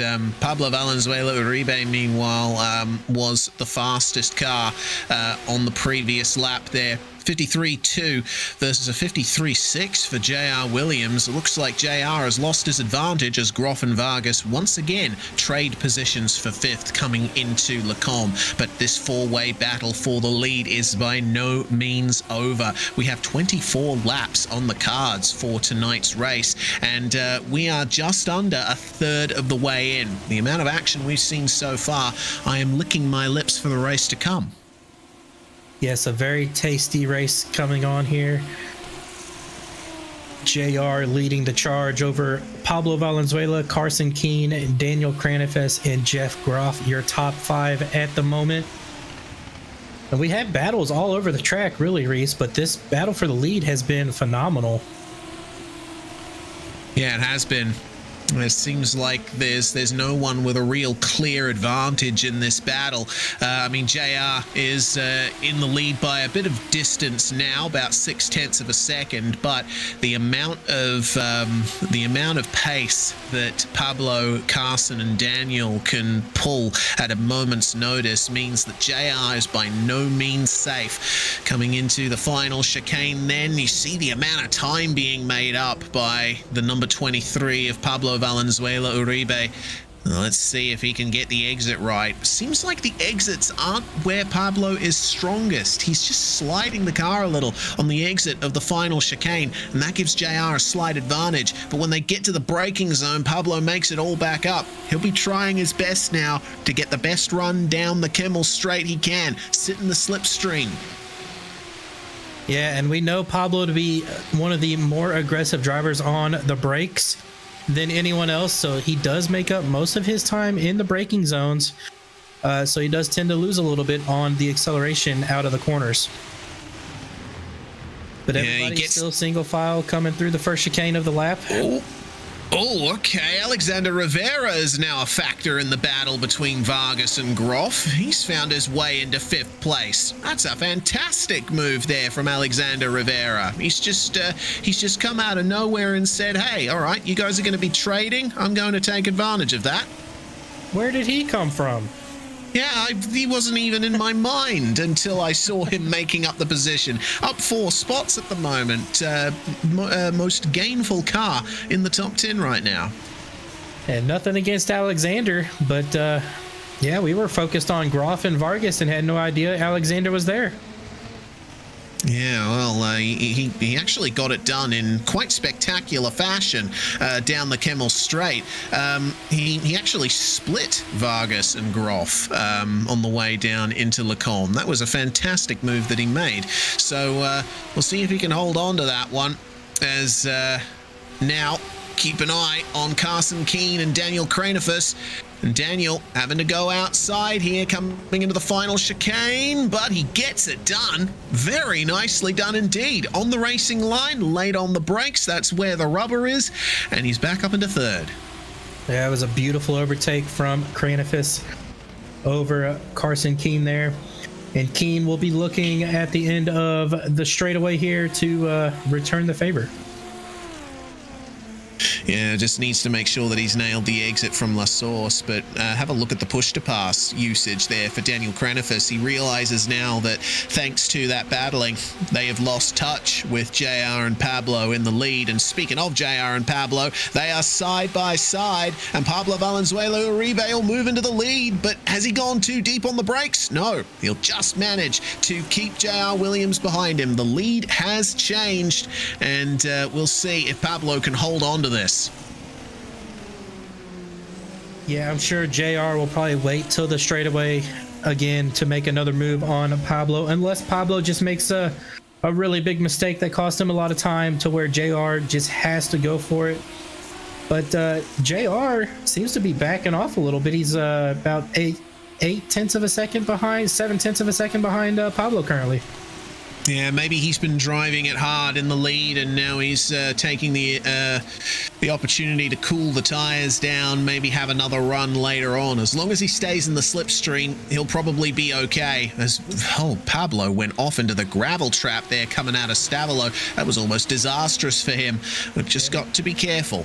And it definitely slowed him down. You see Pablo, down to 4/10 in front of JR, 3/10 that definitely helped out JR. He may go for a move here into the chicane.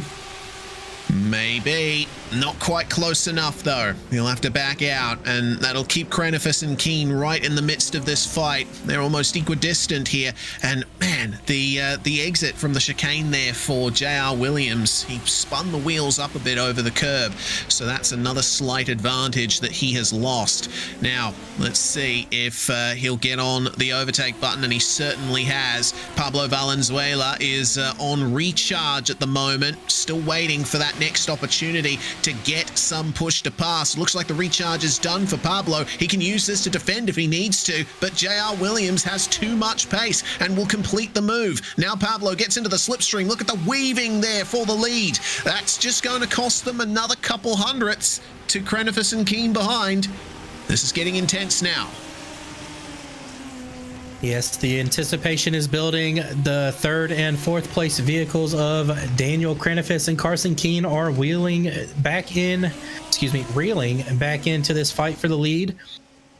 Every time Pablo and JR get side by side, make a pass on one another, it just allows these guys to creep back in ever so slightly. And shockingly enough, the battle for fifth has not been able to run down these guys. The gap from fifth to fourth is about 4.5 seconds. Yeah, Alexander Rivera, after making that spectacular move up the middle of Vargas and Groff, has been able to hold on to that fifth place without much pressure, it looks like. And we can't count out Frankie Brzezowski either. Frankie right in the midst of this. Christian Jasper a bit further behind by about a second, but he still shows up as within that battle on my live timing, so he could certainly be a factor if he keeps the pace up. But yeah, you're right. They haven't been able to run down the top four. Just seems like the pace is just not with them at the moment. Yeah. And honestly, I think Alexander just holding these guys back and creating a bit of a train. As you can see back in the background, the fifth car in train there, that is Christian Jasper with Blake Zeddy and Ty Dunnett, not too far out of the, or excuse me, not Ty Dunnett, just Christian Jasper and Blake Zeddy, not too far out of the frame. Yeah, indeed. A lot of potential, especially considering we're less than halfway through, for more moves to be made.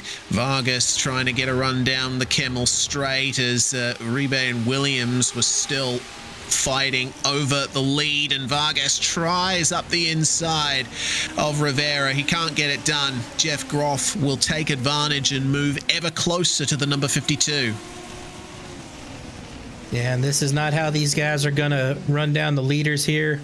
And I think they understand that at this point, so I think the fight is on just to try and better themselves for what it's worth, because I don't think they'll be able to run them down even if they kept it clean here. Yeah, indeed. It's going to be difficult. I guess they'll just be hoping that the leaders aren't looking after their tires, battling as they are. One person who's definitely going to be looking for a bit of cleanliness on the tires is Daniel Krenifus. Coming out of No Name Corner, he ran across the AstroTurf and had a massive slide in third place. He's managed to keep it for now, but Carson Keen is chasing him down. And speaking of Rivera and Vargas, another change for position potentially here. Oh no, that's the lead. Pablo Valenzuela Uribe getting past on JR Williams. Sorry, I saw a final lap sim racing car. I thought it was Vargas. Turns out it's Pablo. All these teammates, man, just confusing us. Yeah. Oh well. Such as motorsporters. Once again, the power application for Uribe very aggressive, and that's going to give JR Williams all of the freedom in the world to make a pass down the Kemmel straight, maybe right at the start of it. Look at the run that he got up the hill.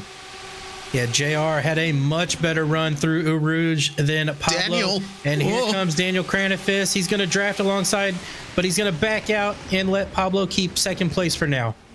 Oh, wow. Okay, Daniel Krenifus is right in this now, to say nothing of Carson Keen. Manuel Vargas, meanwhile, is back into fifth place. He's put Rivera and Groff down to 6th and 7th.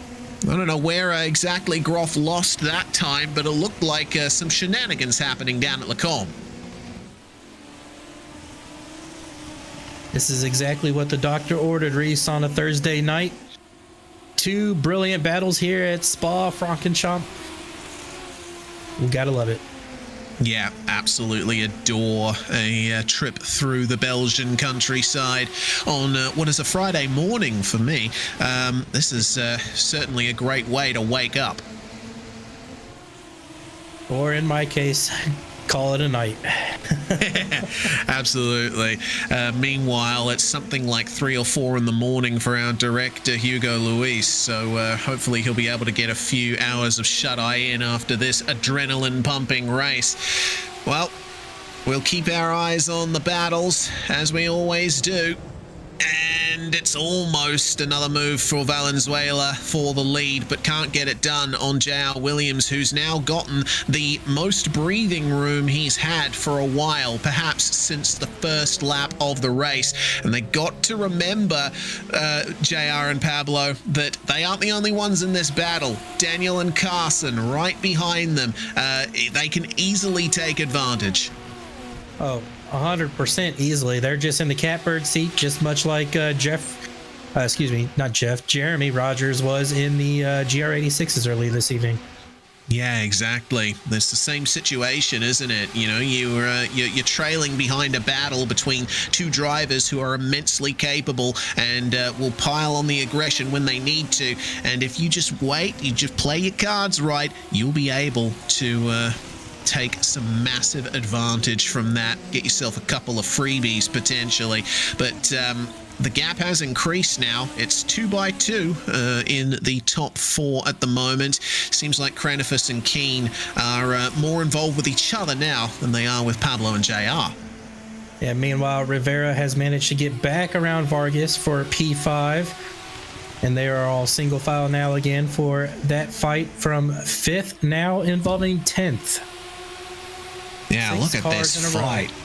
That's incredible, isn't it? Andrew Ellis also making his way past Nicholas Colander for 14th place and the last 2 spots on track. This is such an entertaining battle, this one. You know, we've been focusing a lot on the top 4, but this battle's been magnificent. Carson Keane, meanwhile, trying to get back into 3rd place. Daniel Krenifus on the overtake button to try and hold on to some extra pace here. And he will continue that. Nicely done indeed, but he might be vulnerable coming out of La Source. We'll have to wait and see as Alexander Rivera just avoids getting cleaned up by Manuel Vargas there. Oh no, yep. Manuel Vargas going for a slide out of the chicane. That's going to put him all the way to the back of the battle, down to 9th spot for Manuel. So fortunate that that's all he lost right there. That could have been entirely a different story and easily out of this race had he not reacted so quickly. Brilliant job from Manuel to get control of that car back so quickly. Yeah, you've got to be lightning fast on your reflexes in a Super Formula car as Pablo Valenzuela Uribe gets back into the lead there versus JR Williams. You see that Carson Keane has lost a lot of time in 4th spot. Hasn't been able to keep up with Daniel Krenifus, who himself has taken advantage of that lead pass and is now back on the back end of the top 3. I'm wondering if he had a slight hiccup or maybe too much wheel spin out of one of the corners. But with the powerfulness of the draft here at Spa, he should be able to reel these guys back in within the next couple laps, I assume. Don't quote me on that. Yeah, it's entirely possible. I mean, you got to remember this top 3 is so close together that they'll be costing each other time regardless. They'll be suffering a little from aero disturbance through the fast corners. They'll have to back off a little more on the tires, and that might just give the advantage to Carson Keane later on in the race. We still have 10 laps to go once they cross the line here. Defensive for Uribe. Williams himself defensive on Krenifus. I mean, this battle, it showed no signs of slowing down. We are 14 now, getting into 15 laps in, nearly half an hour's worth of racing complete, and the top 4 just as close together as they always were. How much longer can they keep this up? Another 10 laps. Ideally. It's the beauty of Spa with the long straightaways, the draft power, the push to pass assistance in the tight twisty sections, as JR Williams again goes for another pass on Pablo. Pablo just gonna let it happen, and I think they're okay with this until the final lap.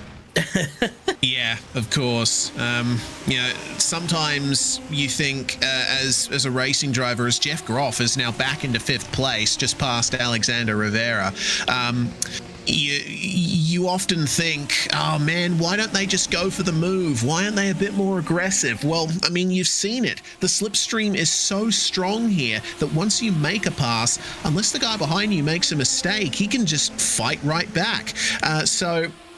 You know, the option that I usually take when I'm in a race like this is I just wait. I hold off on making my big aggressive moves until the last possible moment, because then I know that there won't be a chance for anyone else to fight back at me. Yeah. And speaking of fighting back, Carson Keene on this lap alone has closed down 0.6 of a second on these guys, so he's not out of this fight by any means, guys. He is right there. He's only 1.4 seconds off of your leader, JR Williams, and gaining with the massiveness of the draft here. And look at the brakes, just hard on the brakes there. He's right there with them. Yeah. Daniel Cranefus lifted off slightly. He was very close behind Uribe and Williams. And now they are all in the slipstream once again. Checking back to Manuel Vargas, who's behind Frankie Brzezowski now. You see that Groff Rivera and Christian Jasper are now the pack for 5th place, thanks to the issues that Vargas suffered. Blake Ziti right in the midst of all of this as well. Ziti would obviously been very happy with his finish from Fuji. Spa hasn't quite gone his way so far. He's had a bit of trouble getting his qualifying laps down, but he's racing consistently, as are our leaders once again. Uribe back to the lead of the race. Yeah, and that's the issue with tracks like these. It hurts you when you don't have a good qualifying run, because it doesn't take a lot for cars to get spread out. Oh, a little bit of a wiggle there from Frankie Brzezowski. Good job by Blake to avoid him. Yeah, that's going to be a freebie there for Blake Ziti into 9th spot now, as Vargas is trying his best to fight his way further forward. We'll see if he's got any more pace in that car after overheating the tires like he did. Back to the lead, and that's interesting. Looks like JR Williams has lost out a bit here to Pablo Valenzuela Uribe. That is the longest lead that we've seen all race. He'll get it back. Don't worry. There's a draft. Oh, yeah. Absolutely. JR's close enough that you can see he's already starting to gain. This is fantastic. We'll see who's got... Sorry, go ahead. No, you go ahead. I was just going to say this is why tracks like this, like for me on the oval side, Daytona and Talladega, you don't want to be the leader on the last lap. No, certainly not. When the slipstream is this strong, you'd rather be maybe 3rd or 4th. You never know. Depending on how well Cranefus and Keene are looking after their tyres and keeping some overtake extra power in hand, they might be able to get by both of them on the final lap. There's always a possibility. They've driven a beautiful, consistent race, those two drivers, in 3rd and 4th. And as the leaders trade places once again, they'll have one more chance to keep themselves in this fight. Replay for Blake Ziti, meanwhile. We were just singing his praises, but unfortunately his rear wasn't listening, and he has lost his front nose cone, spinning out of the first corner. And it looked like for a split second there that his left front had come off, as Nick Lawson, just a little bit of a half-hearted spin off of the final chicane there. He's able to keep it going, but Blake Ziti is definitely going to have to pit and get that damage repaired. Yeah, and Alexander Rivera also going for a spin just a moment ago. Oh dear. Well, we saw a big sequence of spins then for some drivers further down in the field, and that tells me that the tyres are now past their best, and it's all going to be about who managed their tyres the best in the first half of the race. So you never know. Daniel Crenifus and Carson Keene might still have a chance here to ruin the party for J.R. Williams and Pablo Valenzuela. And let's not forget that it is a pretty hot track surface out there.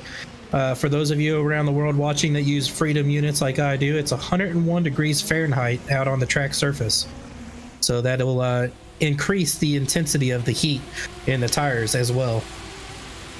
Yeah, for those of you in metric land, that's 38 degrees Celsius. So, yeah, that's a very warm track by iRacing standards. Alexander Rivera has been dropping down quite a bit more in the last couple of laps now. He's back to 10th, falling behind Ty Dunnett. I think he's just having some trouble with the rears, keeping up the pace there.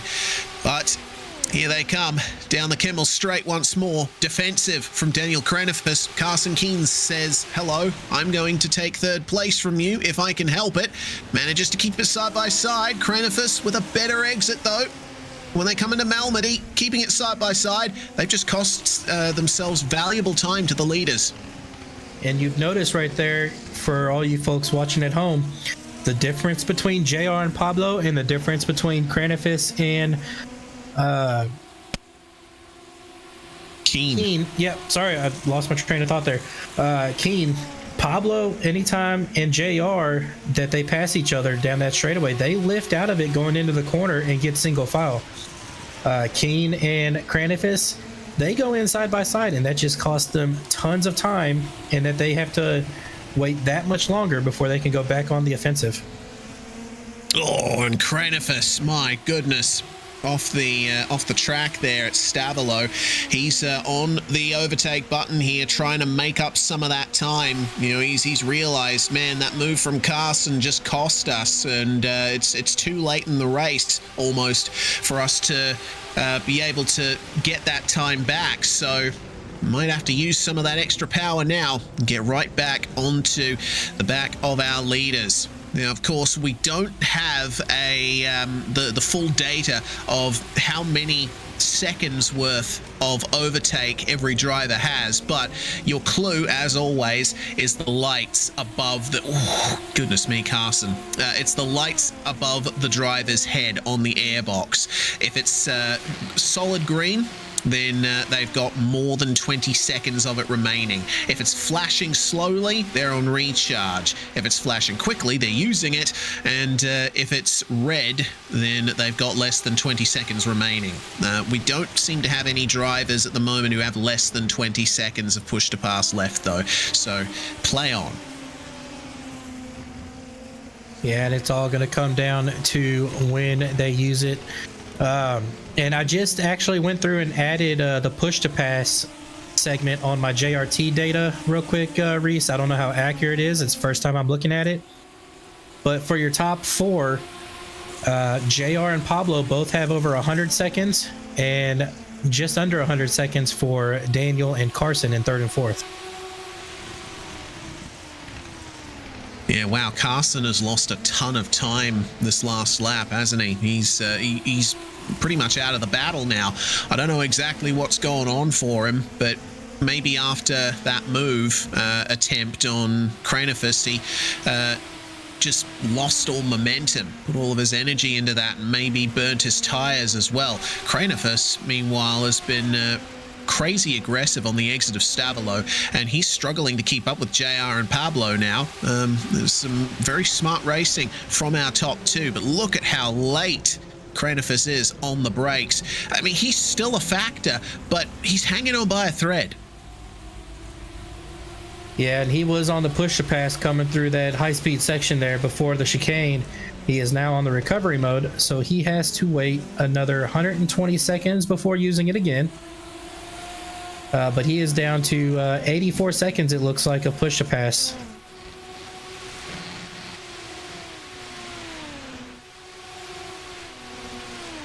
Right then.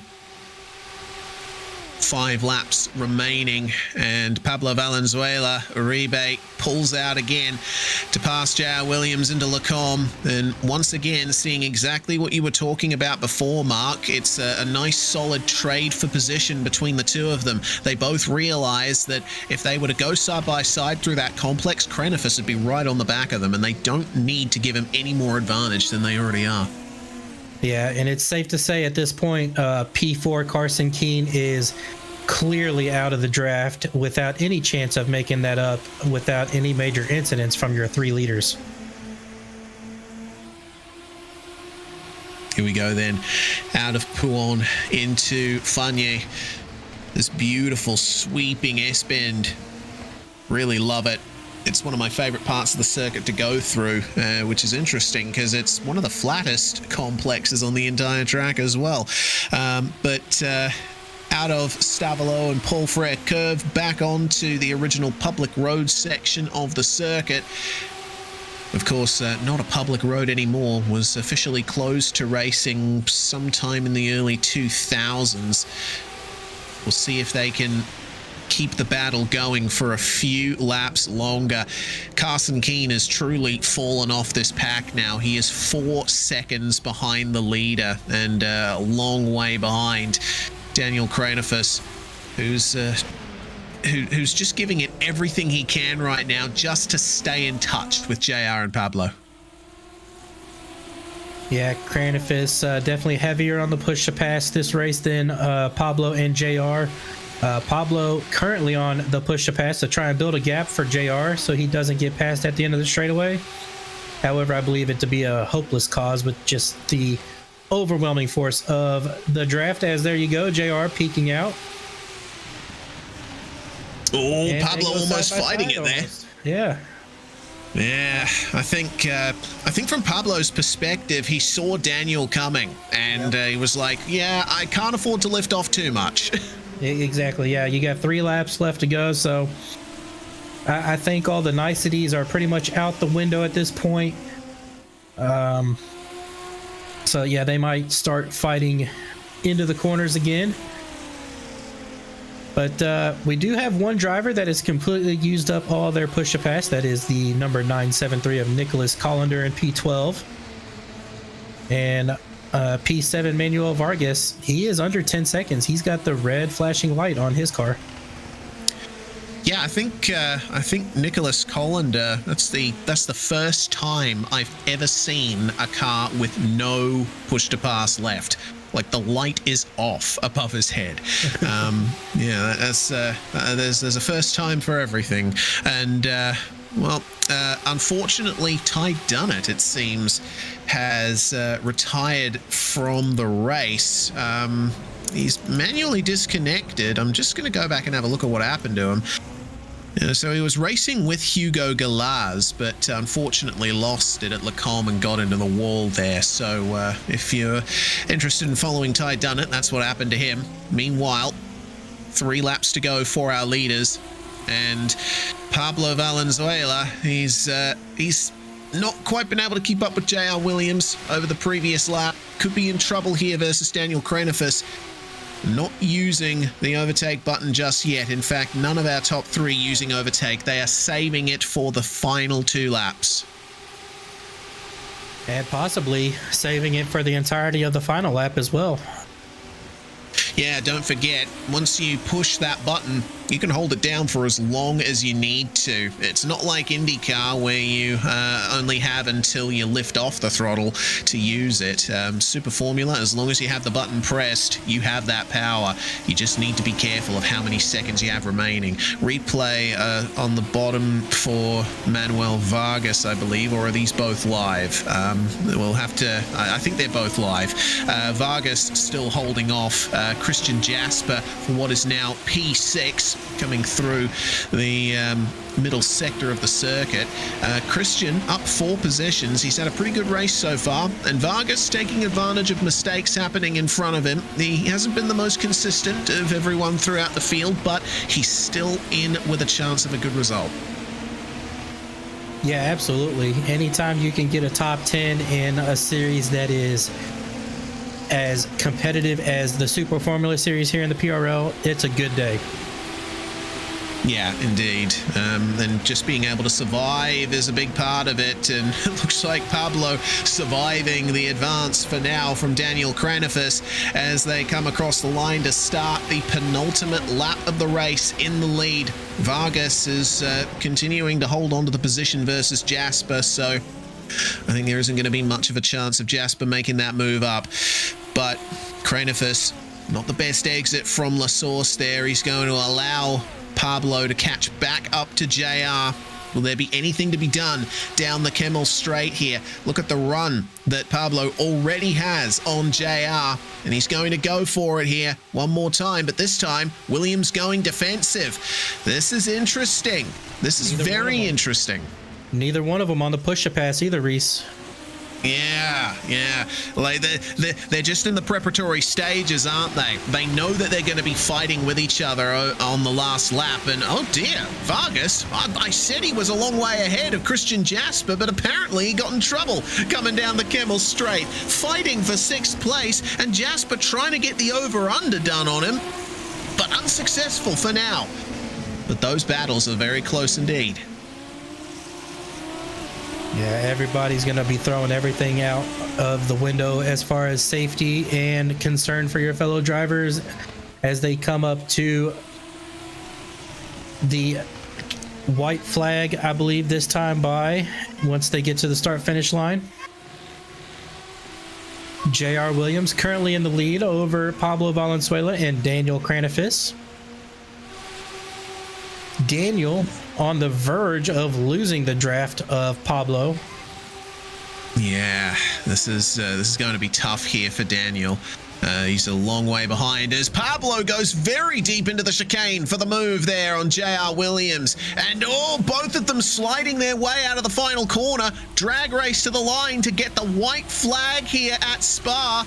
Now the gloves are off. JR Williams will lead the way into the first corner, runs a little bit wide, and they make contact, and no! All of the top 3 involved. JR Williams gets spun. Pablo Valenzuela loses his rear wing. Daniel Cranifus running into the back of him as Pablo was trying to redress the position there, I think, on JR Williams. And that means that Cranifus is now in the lead. We were gearing up for a fantastic battle for the win here, and it's just vanished.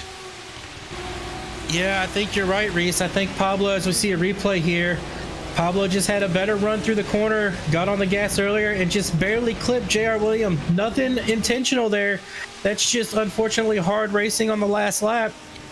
But I think you're right. Pablo, I think, was going to lift out of it to let JR go, but unfortunately Cranifus was there and ran right over the top of him and is now in the lead of this race. Yeah, I think also from Pablo's perspective, he was slowing down also to try and avoid running into JR again, and I think Cranifus just didn't get the memo and went right into the back of him. Well, that means that Carson Keene and Jeff Groff are now in the top 3, and Christian Jasper and Manuel Vargas will get themselves 5th and 6th now, with Pablo still continuing out there with no rear wing. I don't even know what to say. That's we were hyped up for a photo finish between JR and Pablo, but that chance is gone now. I suppose we should almost start sending our congratulations now to Daniel Cranifus, as it's side by side between Jasper and Vargas. But Cranifus, despite his little incident there out of La Source, taking a fantastic victory, able to keep his car going where it mattered, and Christian Jasper will get it done on Manuel Vargas at the final corner for 5th and 6th. Oh my goodness, I don't know what to say there either. I was right there with you, getting ready for a epic battle to the finish between JR and Pablo, and unfortunately just ever so slightly getting it wrong in the hairpin, and we just got robbed of a beautiful finish there, Reese. Not to take away from Daniel Cranifus, because he was there the entire race. He deserves this win just as much as the next guy. But we were ready for a great race on that last lap. Yeah, I agree. Don't want to take away from Daniel Cranifus. It was, in order for him to be in contention for victory, he had to stay there behind those two first, and he was able to drive consistently and keep himself in it there. Well, those are your last couple of finishes across the line, and we can go through our results. Good Lord, what a race. Daniel Cranifus 6/10 ahead of Carson Keane for the top two. Jeff Groff gets onto the podium and wins the AM class. JR Williams will still finish in 4th place. Good to see. But Christian Jasper, Manuel Vargas, Brzezowski, Galaz, Lathan, and Colander all finishing ahead of Pablo Valenzuela Uribe, who ended up crossing the line in 13th behind Rivera and Ellis. Ty Dunnett was the most recent retiree from the race, so Pablo ultimately the last car to see the checkered flag. ZT Janssen, Munoz, Thurman, Cristobal Valenzuela, Neil Alexander, and Brett Pancari all not seeing the checkered flag here in PRL Super Formula. Oh dear. Well, what a chat this is going to be with Daniel Cranifus, who crossed the line in 1st place. Man, that must have been tough, seeing that incident between the leaders ahead of you there coming out of La Source. Oh my gosh, yeah. It all happened so quickly there. I did not have a chance to check up. Sorry, I ran into, I think it was Pablo, but yeah, it was just boom, boom, boom. And then had to limp it home. I had a little bit of boost left that ran out at the end of the Kemmel Straight, and my steering was way off center, no top speed, and it got close at the end. But yeah, super excited about this one. Yeah, absolutely. It was a fantastic race from you, even including what happened in the last couple of laps. You were able to stay in touch with Pablo and JR there. I suppose the draft being as strong as it is around here definitely helped that. Absolutely, that was my focus. I had a bad start. I don't think it would have made any difference. I think those guys would have been in front of me before long anyways. So it was just all about staying in the draft, using your boost in a smart way, right? Watching where they're doing it, using it to recover from a mistake or to defend against an attack. It was so much strategy. I am mentally exhausted, my God.